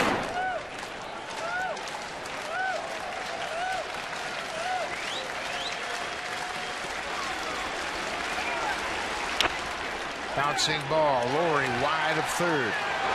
Morrow gets his 7 innings. And he'll walk off the mound here in the 7th with a 5-4 lead.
Morrow walks off the mound after a strong 7th inning. His starting partners, Henderson Alvarez, Ricky Romero, the first to welcome him back to the dugout. And then there's Kyle Drabek right there to offer congratulations. 7 innings, and he leaves with the lead. Rasmus, who homered in his last at-bat, tries to bunt to start things here in the bottom of the 7th. Tries to get something going and catch Wilson Benamy back at third base. He can do that the way he can run. Certainly. He's a good looking player. I think we're just starting to see the best of Kobe Rasmus. You know, a high fastball. You know you can do that with Hunter on the mound. He had one of the best walk per 9 innings in all of baseball last year. You know he's going to be around the plate, especially with that first pitch strike. In the top 10 in baseball at throwing first pitch strikes. 1-2. 7th inning, a 1-run ball game at 5-4. The hits are even at 6 apiece.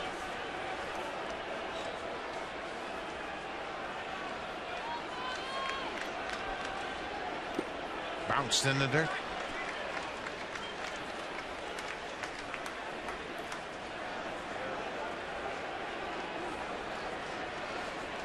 Tommy Hunter, as he does most of the time, hasn't given up a walk. He commands the strike zone, but he's run into problems with the long ball tonight. 3-2. Tried to backdoor him right there.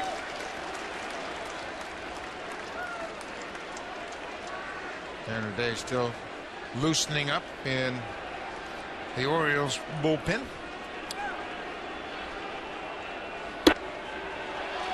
There's the first walk of the ball game, a leadoff walk here in the 7th. And here comes Buck Showalter. He's got the right-hander ready.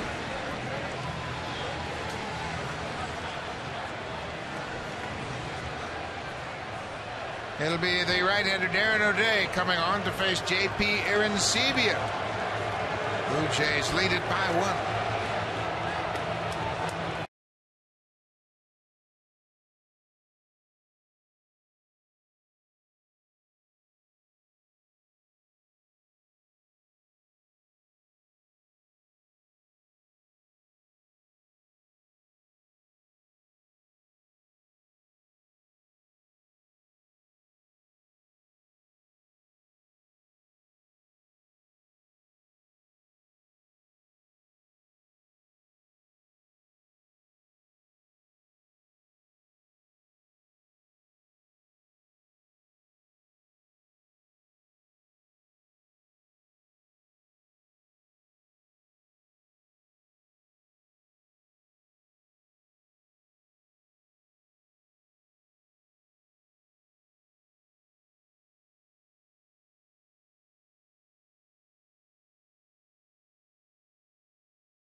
making his second appearance of the season. You can see why Buck Showalter has brought Darren O'Day in. He comes from down under, and he's got great sync to all of his pitches. Doesn't strike out a whole lot of people, but he gets a lot of ground ball outs, does O'Day. Another thing, this is his 4th year in the big leagues. He's only had 2 wild pitches in his career. What they are counting on from O'Day is get the batter to hit the ball on the ground. Here's another problem, I think, for the Orioles. He's very slow to home plate, and I wouldn't be surprised if we saw Rasmus try to steal second. And Sebia squares to bunt, puts it down, and O'Day looks at second, but goes to first for the out. Insurance run down at second base. Colby Rasmus advanced on the sacrifice by Aaron Sebia.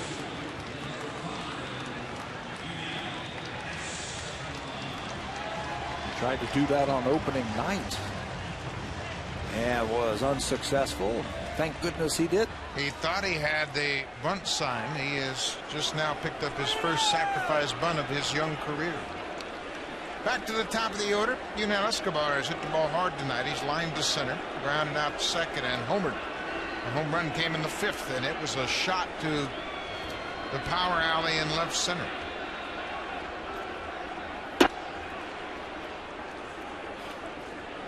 O'Day started in the Mets system. He was a non-drafted free agent. Went to the big leagues with the Mets and then was picked up by the Texas Rangers. Excuse me, foul check swing. 0-2. That's the pitch Newell's got to lay off right there. They've tried to come inside all season long with those sinkers. He just has to let it go. 0-2. And that sweeping breaking ball, like a frisbee going away from him. It's a tough combination.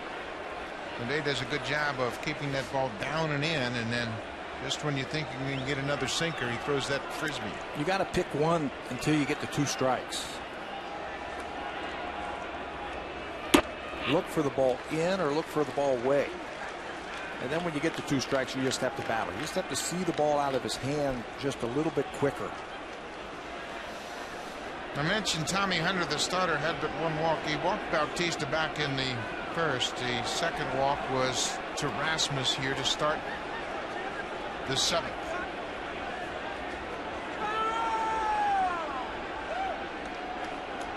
It's a 5-4 game.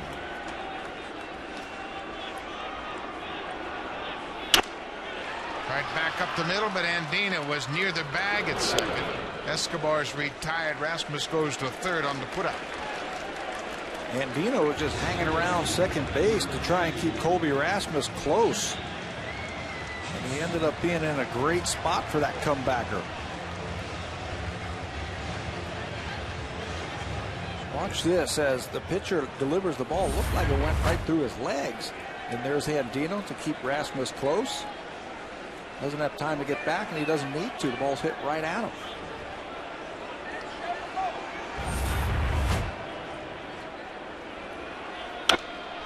Kelly Johnson pops the first pitch up back over the screen and out of play.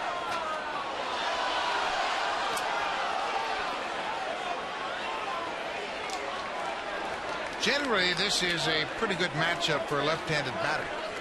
A side-arming right-hander gives you a long look at the pitch. Just change your sights and pick up that release point. You know what you have to do against these sidewinders is look down. They don't bring the ball. They don't elevate it. And if they do, it's going to be a ball. So look down. Kelly Johnson with his second home run of the season back in the 1st. Missed outside. Darren O'Day on in relief of Tommy Hunter. Hunter was touched for 4 home runs tonight. Another pitch, and Johnson strikes out for a second time. Blue Jays get a leadoff walk here in the 7th, but there are no day. Saves a run for Tommy Hunter. Jason Frazier will go after Nolan Reimold when we come back.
The drive of the game brought to you by Toyota Red Tag Days, our biggest event of the year. And the ball was flying out here at Rogers Center tonight.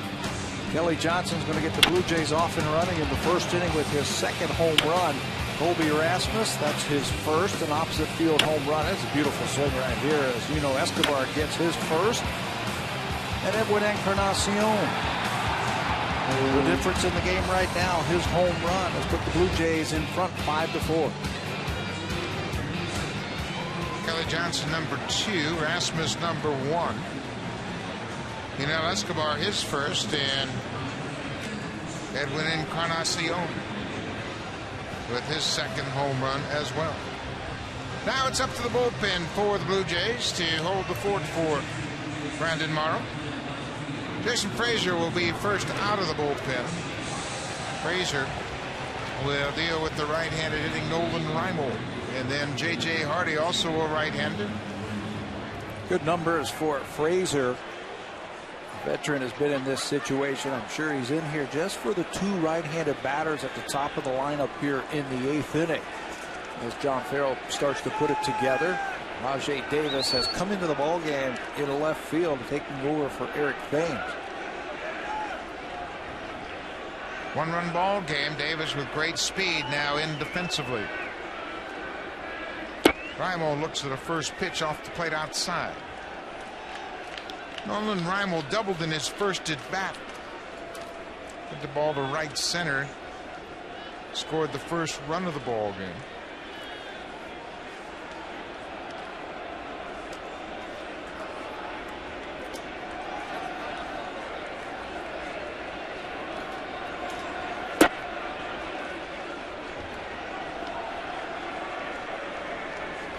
Frazier picked up his first hold of the season a couple of days ago against Boston.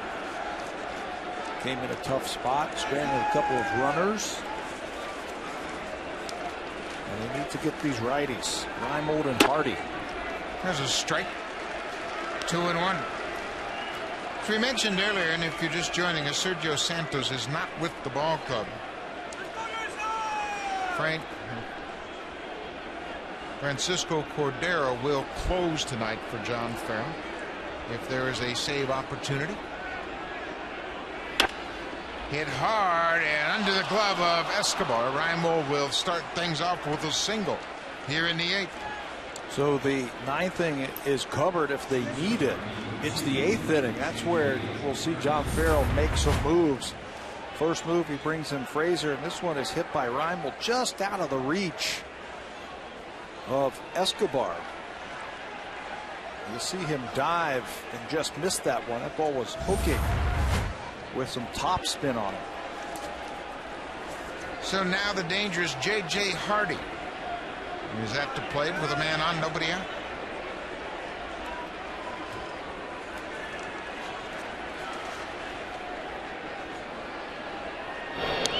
Hardy has hit 2 home runs already. He hit 30 a year ago.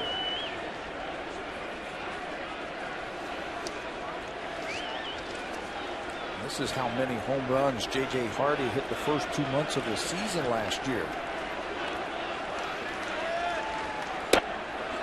There's a good pitch. It catches the outside corner. Interesting story with Hardy when he joined the Orioles and got together with the hitting coach, Jim Presley. Hardy was flipping the ball into right center, and Presley said, "What are you doing?" He said, "I'm trying to hit for average." He goes, No. You have too much pop to hit for average." And that resulted in a 30 home run season. Had some big years when he was with the Milwaukee Brewers and then got away from that when he went over to Minnesota. Minnesota played there just the 1 year. There's Jim Presley. He said, "Look, man, we need you to hit some home runs. Turn on the ball." What a year he had. 30 home runs, 80 RBIs. 57 extra base hits last year for Hardy. Goes after that pitch. Frazier strikes him out. Well, what a good pitch. Off the plate outside.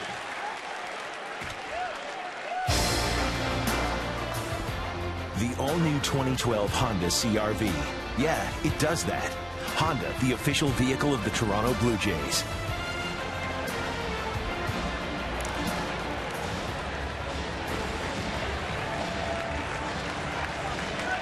Frazier strikes out Hardy. He'll turn things over to the veteran left-hander.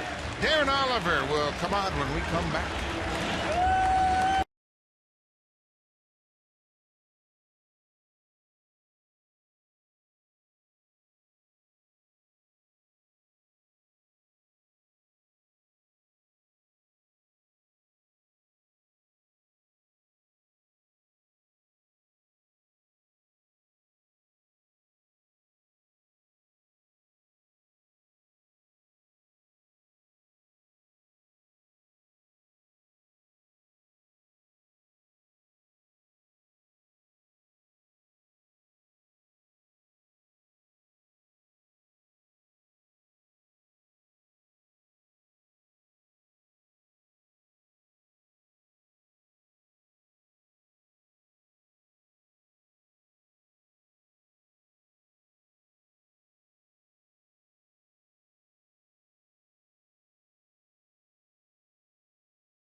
Comfort Zone is Pathways to Education, helping youth in low-income communities graduate from high school.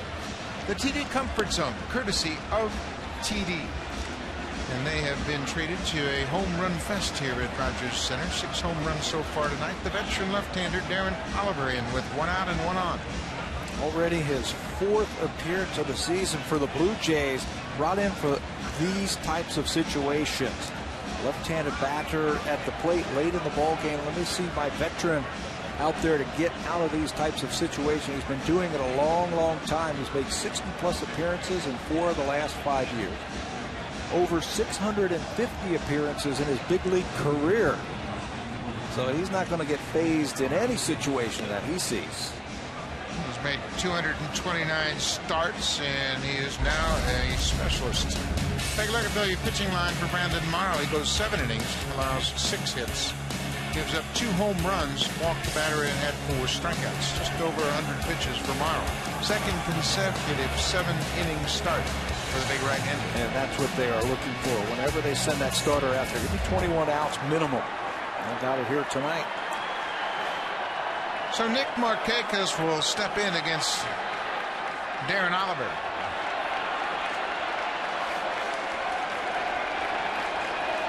Reimold singled. Well, Oliver comes in and throws strikes. Markakis is 2 for 8 against the Blue Jays left-hander. He has hit balls hard to left field all night long, so you see the outfield now shading him to the left side. Left on left, he's looking for the ball to stay on it a little bit longer. Reimold can run a bit. He had 7 steals and 9 attempts a year ago. 21,988 on hand tonight at Rogers Center.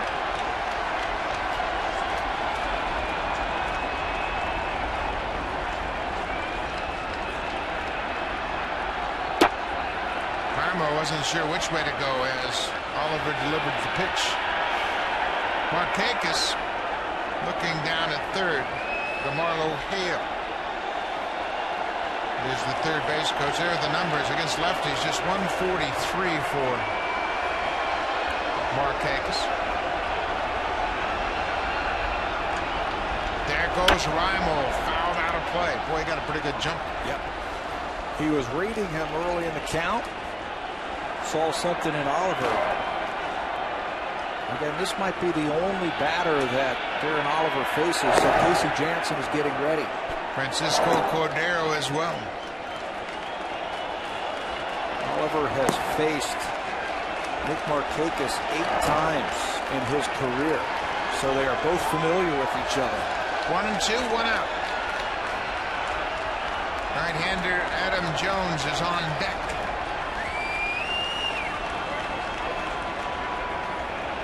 It's a 5-4 game. Jones has homered, and there goes the runner. Pitches down and in. Throw from Aaron Sevian, not in time. He got a tough pitch to handle. Stayed in his crouch, made a throw, but it was high at second. And Reimold picked a good pitch to run on. They know they want to try and strike him out, so it's probably going to be a breaking ball, and it's down. We have seen J.P. Sebia throw the runner out a couple of times this year. This time it was a little bit too high for Escobar. He's had a very productive night tonight, has Reimold. Full count. Markakis has had good at-bats all night. Sac fly, doubled and scored in the fourth, and line to left.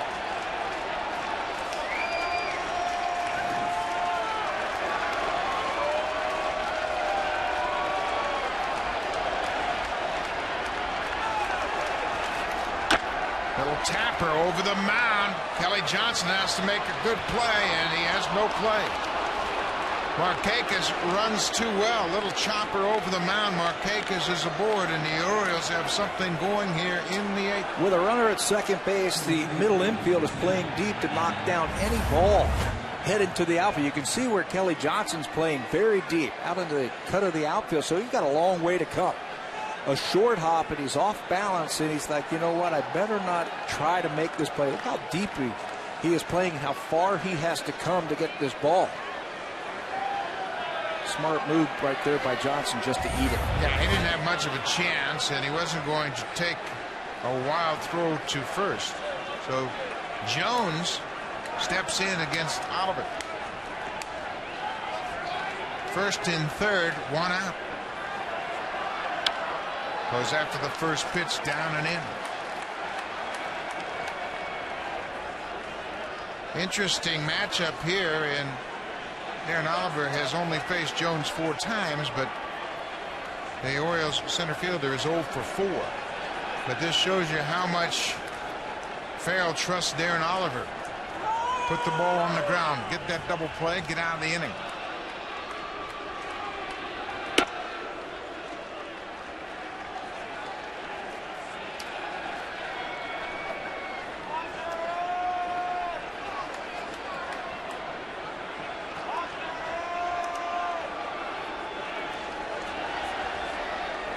First and third, 1 out. We are in the 8th inning. Blue Jays up by a run.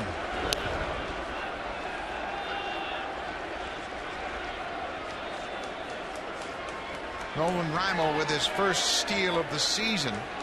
Got the second and then moved to third on the infield hit by Markakis. He represents the tying run. Markakis at first, the go-ahead run.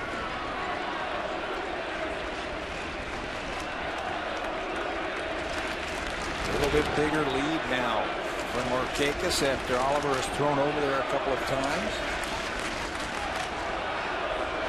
I don't know if they would try something here. I wouldn't think so with your cleanup hitter at the plate. He had a home run his last time up in the 6th. Got 3 hits tonight. Late on that pitch. This is really an interesting move by John Farrell. He's got Casey Janssen down in the pen, and Janssen would pitch more than likely ahead of Cordero, but he likes the matchup with Oliver.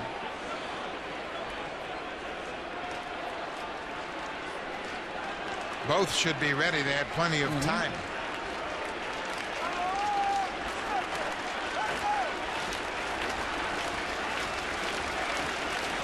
Here's the reason I think Oliver's still in the game.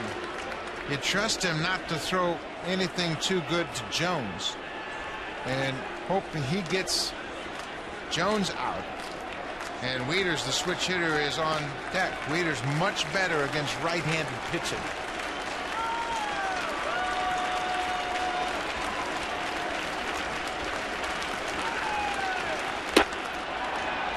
Two and two. The Farrell certainly has plenty of options down in the bullpen. He now has 8 relievers. 4 and 4. 4 lefties, 4 righties. Plenty of options. Frazier has already been in the game. Oliver is the second reliever. 2 and 2, 1 out. Jones strikes out. Oh, what a pitch. That's experience for you. He never gave in to Adam Jones, and he got him swinging down and in. Fastball away, and now he's going to come in with that sweeping hard slider that looks like a fastball in the inner half. Adam Jones tries to check his swing, but goes too far. What a veteran. He never lost his composure on the mound. He never threw anything over the middle of the plate, and he knew that Jones was anxious to drive in the run from third, and he expanded his zone. You know, when you watch those veterans out on that mound, they control the tempo of the at-bat. Oliver threw over a couple of times, and then he would hold the ball just a little bit longer and then make a pitch. And when you're standing in that batter's box and that pitcher throws over there a couple times, it upsets the rhythm that you have when you step in that plate. Look at it. It looks like he's just kind of hanging out. Been here, done that. Matt Wieters a year ago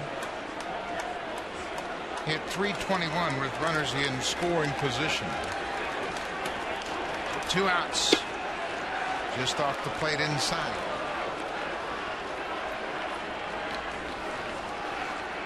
A 5-4 game. The veteran Darren Oliver in relief of Jason Frazier.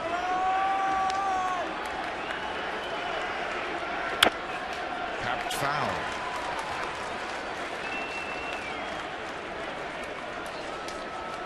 John Farrell had it made up in his mind that he was going to go to Oliver for the Markakis at bat. And then he stuck with the veteran left-hander who came through and struck out Adam Jones. He might have changed if he got Markakis, but then once Nick made it to first base, he already had his game plan how he was going to try and get through this inning. Another thing, what it does, keeping the left-hander in and making Wieters hit from the right side, he's a little bit further away from first base, and he can't pull the ball through that giant hole on the right side. I mean, he could try and serve one over there. From the left side, all you have to do is get the head out, hit a ground ball. 2 and 1. Off the plate inside. Another switch hitter on deck, Wilson Bettamy.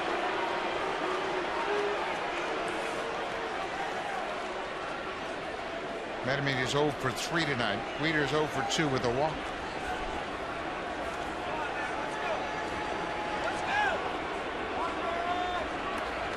Three and 1, 2 outs. Boy, Aaron Seavey just saved a run. That pitch was about 3 feet in front of home, and I don't know how he knocked it down. But he keeps Reimold at third. What's the effort? It's a breaking ball, and it's way out front in home plate. You know, as a catcher, this ball is liable to bounce anywhere. When it hits that dirt area, it's so far out in front. Aaron Seavey just throws his glove out there and throws his body out there to keep it in front of him. So the bases are loaded, 2 outs. Wilson Bettamy, veteran switch hitter.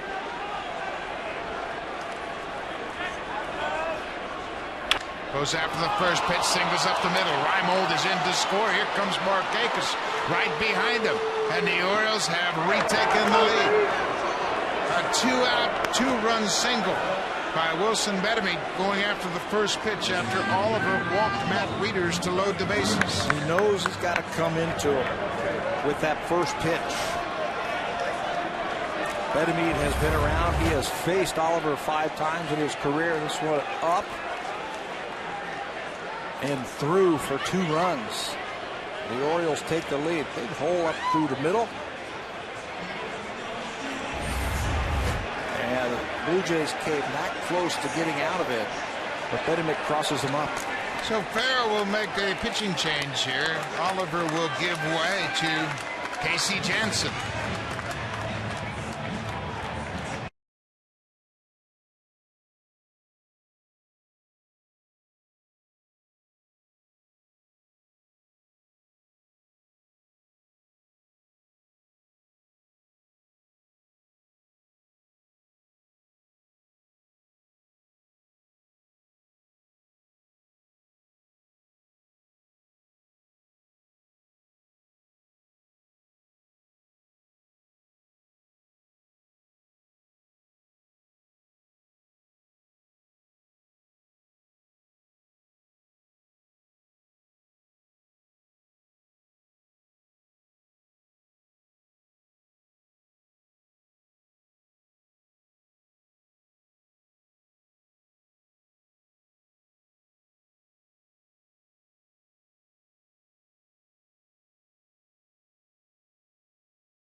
Last pitched on Tuesday night against Boston.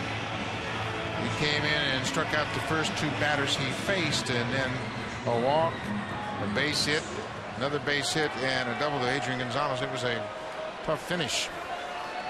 So he'll try to calm things down a little bit here in the top of the 8th. Darren Oliver gives up the 2-run single to Wilson Bedemead. First and second, still 2 outs.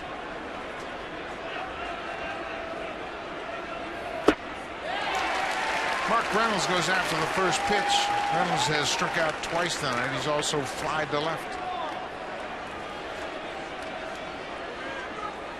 Interesting matchup by John Farrell, leaving Oliver in the game. Markakis had an infield single. Then he struck out Adams Jones, and Oliver walked Matt Wieters. And Bedemead doesn't waste any time getting the first pitch that he sees. That's experience. After the walk to load the bases, he knew Oliver had to throw a strike, and he was sitting on it. Bedemead's good with runners in scoring position, too. Last year, he had over 300. 329 to be exact, but he came up with a big one there. Casey Jansen out in front of Mark Reynolds. Way outside.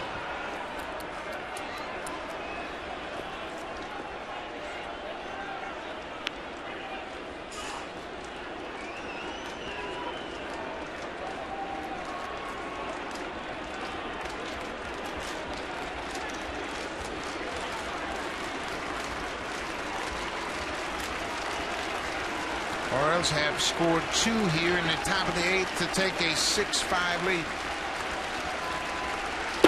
Cut on and miss. Jansen comes out of the bullpen and strands a pair. But the Blue Jays are down 6-5. Now it's time for an update. Here's Jamie Campbell and Greg Zahn from the Blackberry Broadcast Studio.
Batter information for every game. Visit BlueJays.com for more details. New pitcher for the Orioles will be Pedro Strop. Right-hander in, trying to protect this one-run lead that's been back and forth all night. Come the setup man for Buck Showalter's Baltimore Orioles. From the right side, he can be tough on the righties. Hasn't given up a hit this year. He's got a sinking fastball, curveball. He's got a split. He throws hard. Strop's got good movement on his fastball. He had a great spring. 10 games, 10 strikeouts in the spring.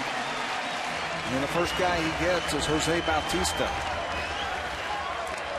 Blue Jays have hit 4 home runs tonight, all solo shots. They have just 6 hits against Oriole pitching. Bautista has one of those 6 hits at single in the 4th.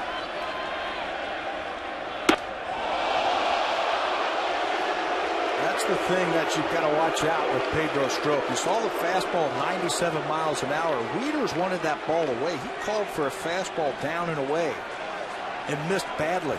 He's got the great arm. He just hasn't had that refining of his pitches. The appeal down to Darrell Cousins at first, and he said Bautista went too far. Strop now 26 years old. Pitched in 12 games with the Orioles last season.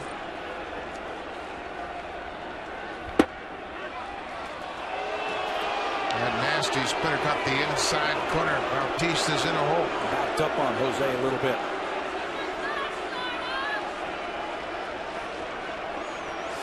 Strop was picked up on waivers by the Orioles that actually completed an earlier trade for Mike Gonzalez with the Rangers. Bounce to fair ball to third. Long throw for Bettermean off the mark, but Davis tags Bautista. First out of the bottom of the 8th. That's why you've got that defender right on the line in a one-run ball game. Tying run at the plate. Bautista pounds it down there. Bettermean's not going to let that ball get by him for extra bases. Ball sails on him a little bit. Davis comes off and then applies the tag on Bautista.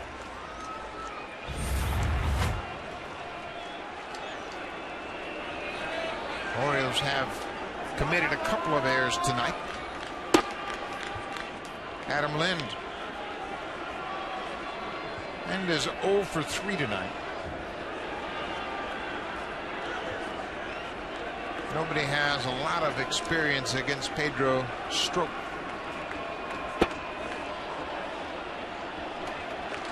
The appeal down to third is denied. It's 2 balls and no strikes. Ron Copa, the third base umpire. So now Lynn can think fastball right here. Certainly a hitter's count, something that you put in your mind. Okay, get it ready and get the head out. Yeah. It'll eliminate some of those off-speed pitches. Strop at 98. And was a little bit behind that pitch. Hey, he'll supply the power with that 98-mile-an-hour fastball. You're right. Just get the head out. Make sure your timing is on. Lynn can hit the ball out of any part of this ballpark. 2-1. It's hit hard but foul down the right field line.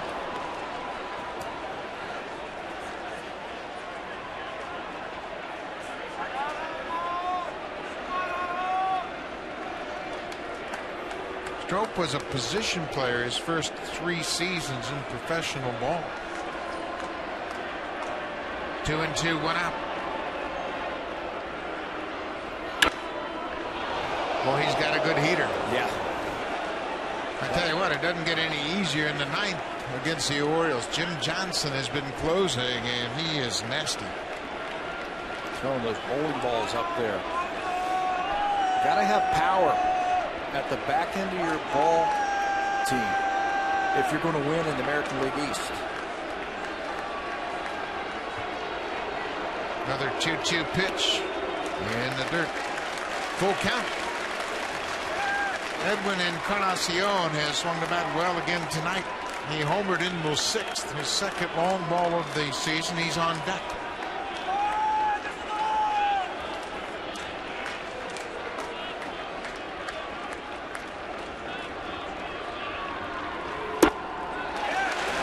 walks the walk. Well, Ed's done a better job of taking those close pitches. Edwin Incarnacion with 1 out in the 6th. 1 yard. Hoping to do the same here in the 8th inning. That ball was up, the 3rd fastball in a row that Andino had thrown Encarnacion. He laid off the first 2, and that time it was too nice. That's a go for his 2nd home run of the season. Encarnacion was robbed of a base hit by the shortstop back in the 2nd.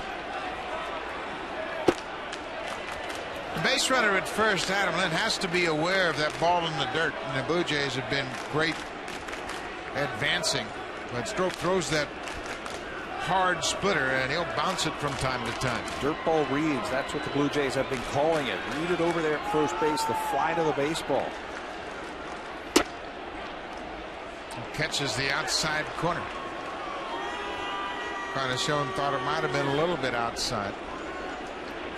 Ball and a strike.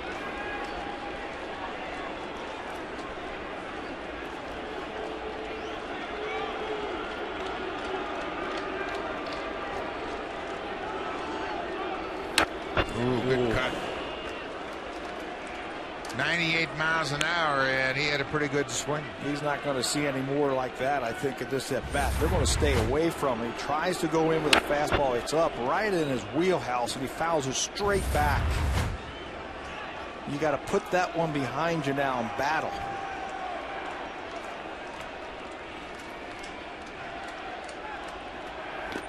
There's that breaking ball in the dirt, smothered by Wieters. Wieters is good. 6'5", you mentioned, about 235. He had 1 pass ball all of last year. Winning the Gold Glove. Made the All-Star team, won a Gold Glove. And hits in the middle of the order. 2-2. Hit hard right to Betemit, the second for 1, back to first, and Stroke gets a big double play. Encarnacion hit it hard, but right at Betemit at 3rd.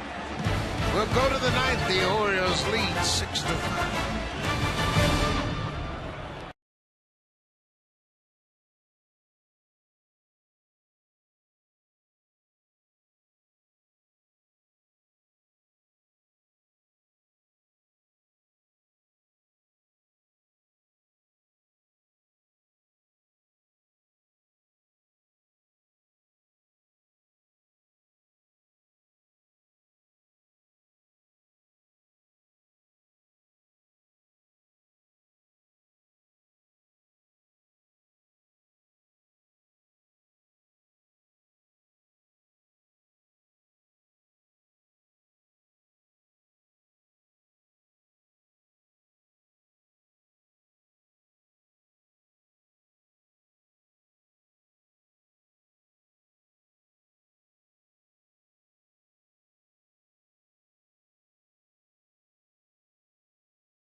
Casey Jansen came on with 2 outs in the 8th inning and struck out Mark Reynolds. Chris Davis, Robert Andino, and then back to the top of the order. Davis goes after the first pitch. It's a lazy fly ball into center. 1 down. Now for a preview of what's coming up next on Connected. Here's Barry Davis and Jamie Thomas.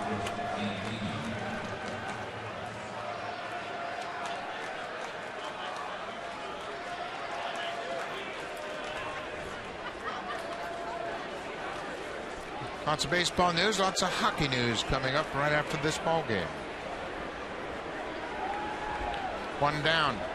Robert Andino has had one of the 2 Oriole home runs tonight. His first long ball of the season. 1 for 3 on the night. Orioles have had a little bit of everything tonight. A sharply hit ball knocked down by Escobar. He has plenty of time to throw out Andino. He hit it to the right guy.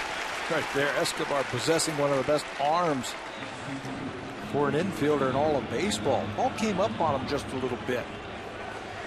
Didn't panic and threw him out. You can see him wincing a little bit. I think that ball came up and hit him on the wrist.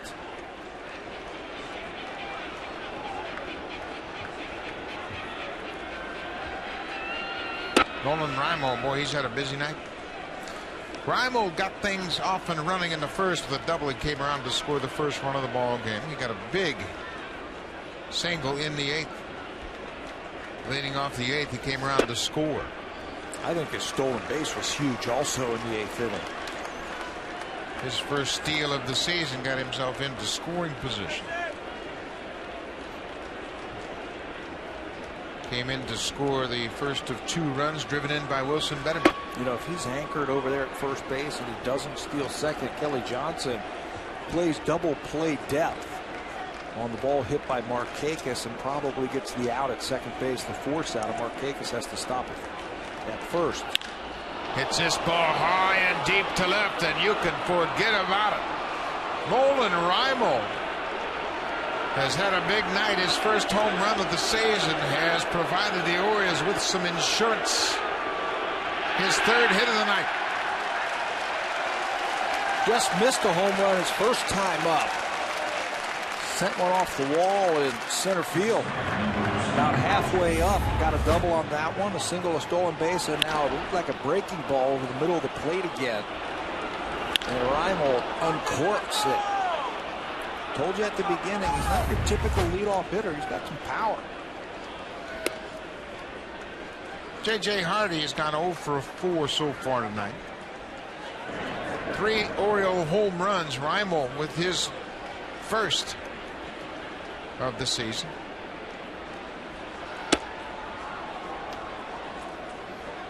Two and 0. Brandon Morrow was in line for a win after 7 innings. He was up 5-4, but the bullpen has given up the lead.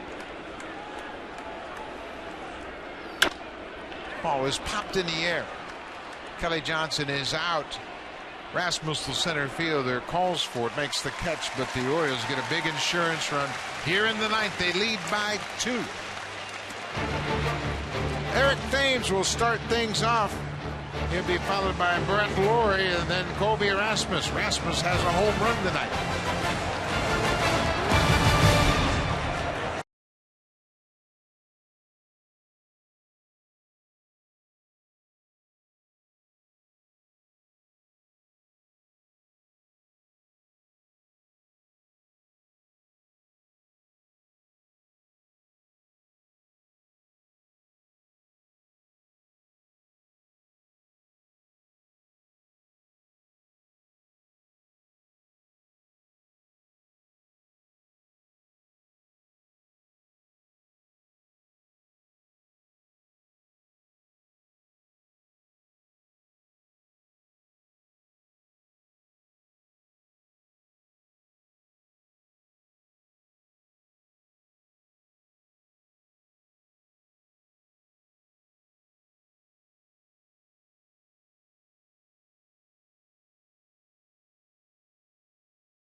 Will be Jim Johnson making his 4th appearance of the season, and he is nasty.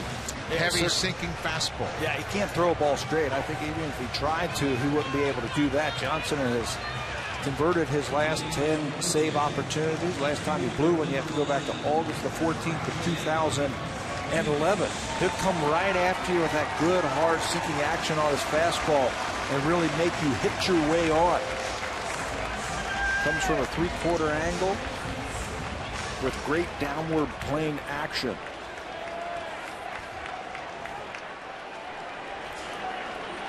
Rajay Davis came on defensively for Eric Thames, takes the first pitch, strike.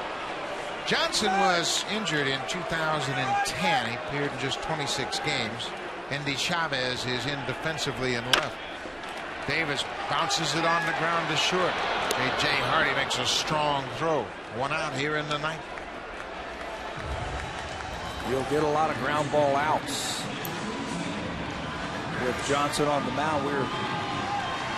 How did Buck Showalter decide to use Jim Johnson in this closer role? You know, he brought over DeMarlo Hale from the Boston Red Sox organization, and he brought over Ron Johnson, who was in the Red Sox organization, and he asked him, do a little self-evaluation about my pitching staff here. Tell me what the Red Sox say about some of our pitchers, and they said Jim Johnson is the nastiest of all of them. And with that information, Buck Showalter said, he's my closer.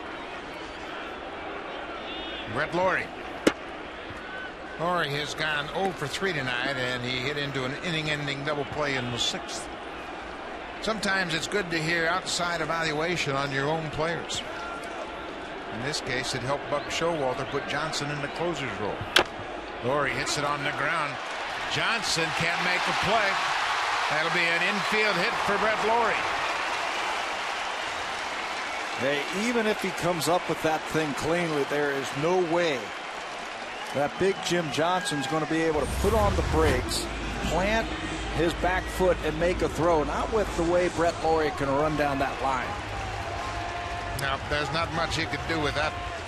He swipes at it, then touched it with his glove and kicked it into foul ground. Watch Lawrie. He's smelling base hit right here as that ball lands in no man's land. And it gives the Blue Jays a chance. Tying run at the plate. Bobby Rasmus homered in the 5th. Bounces this ball to first. Davis will go to the bag, and Rasmus is retired. Lawrie moves to second. That's how big that insurance run was for the Baltimore Orioles there at the top of the line, or top of the inning. Davis calmly doesn't even look at Brett Lawrie. His run means nothing. In a one-run game, maybe he has to come in and make a good throw to second base. Something bad happens. That time he just took his time, got the out. The Blue Jays last season in games decided in their last at bat went 21-14. They were 13-9 in walk-off games, and J.P. Arencibia is the Blue Jays' last hope. 2 outs, runner at second.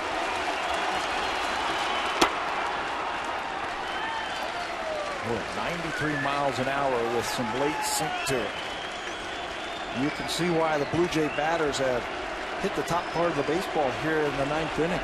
They have gone 0 for 5 tonight with runners in scoring position. Arencibia hit by a pitch.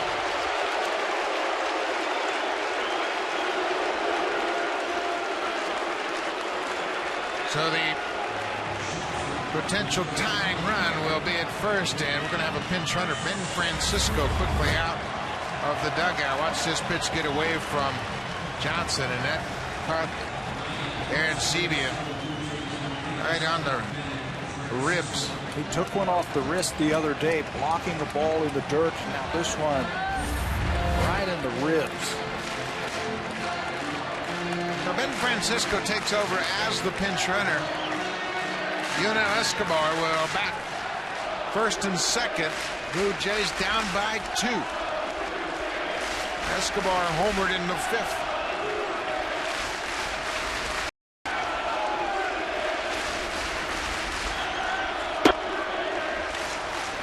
First pitch strike.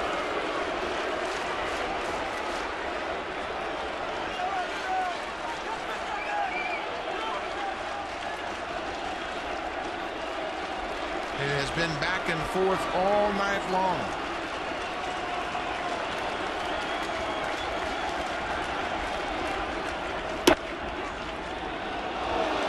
Two tough pitches right there. One on the inside corner, and then he dropped a breaking ball in the outside corner.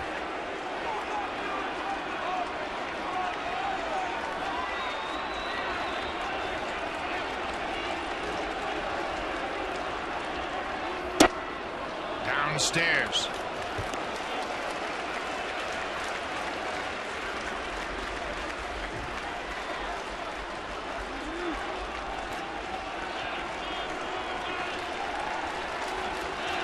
One and two. The Orioles are playing behind both base runners. Fly ball to right. Markakis has plenty of room. This should do it, and the Orioles win. The Orioles bullpen out pitches the Blue Jays bullpen tonight. A night where home runs were abundant. 7 home runs in the game. The Blue Jays out homered the Orioles 4-3, but the Orioles end up on top, winning this one 7-5. Big run late in the ball game for the Orioles. That home run really gave them some breathing room in the 9th inning. In a battle of the bullpens, Blue Jays very deep. Tonight it's the Orioles bullpen who gets the better of the Jays. We'll be back here tomorrow afternoon. The game will start at 4 p.m. Pre-game show at 3:30. Stay tuned for Connected.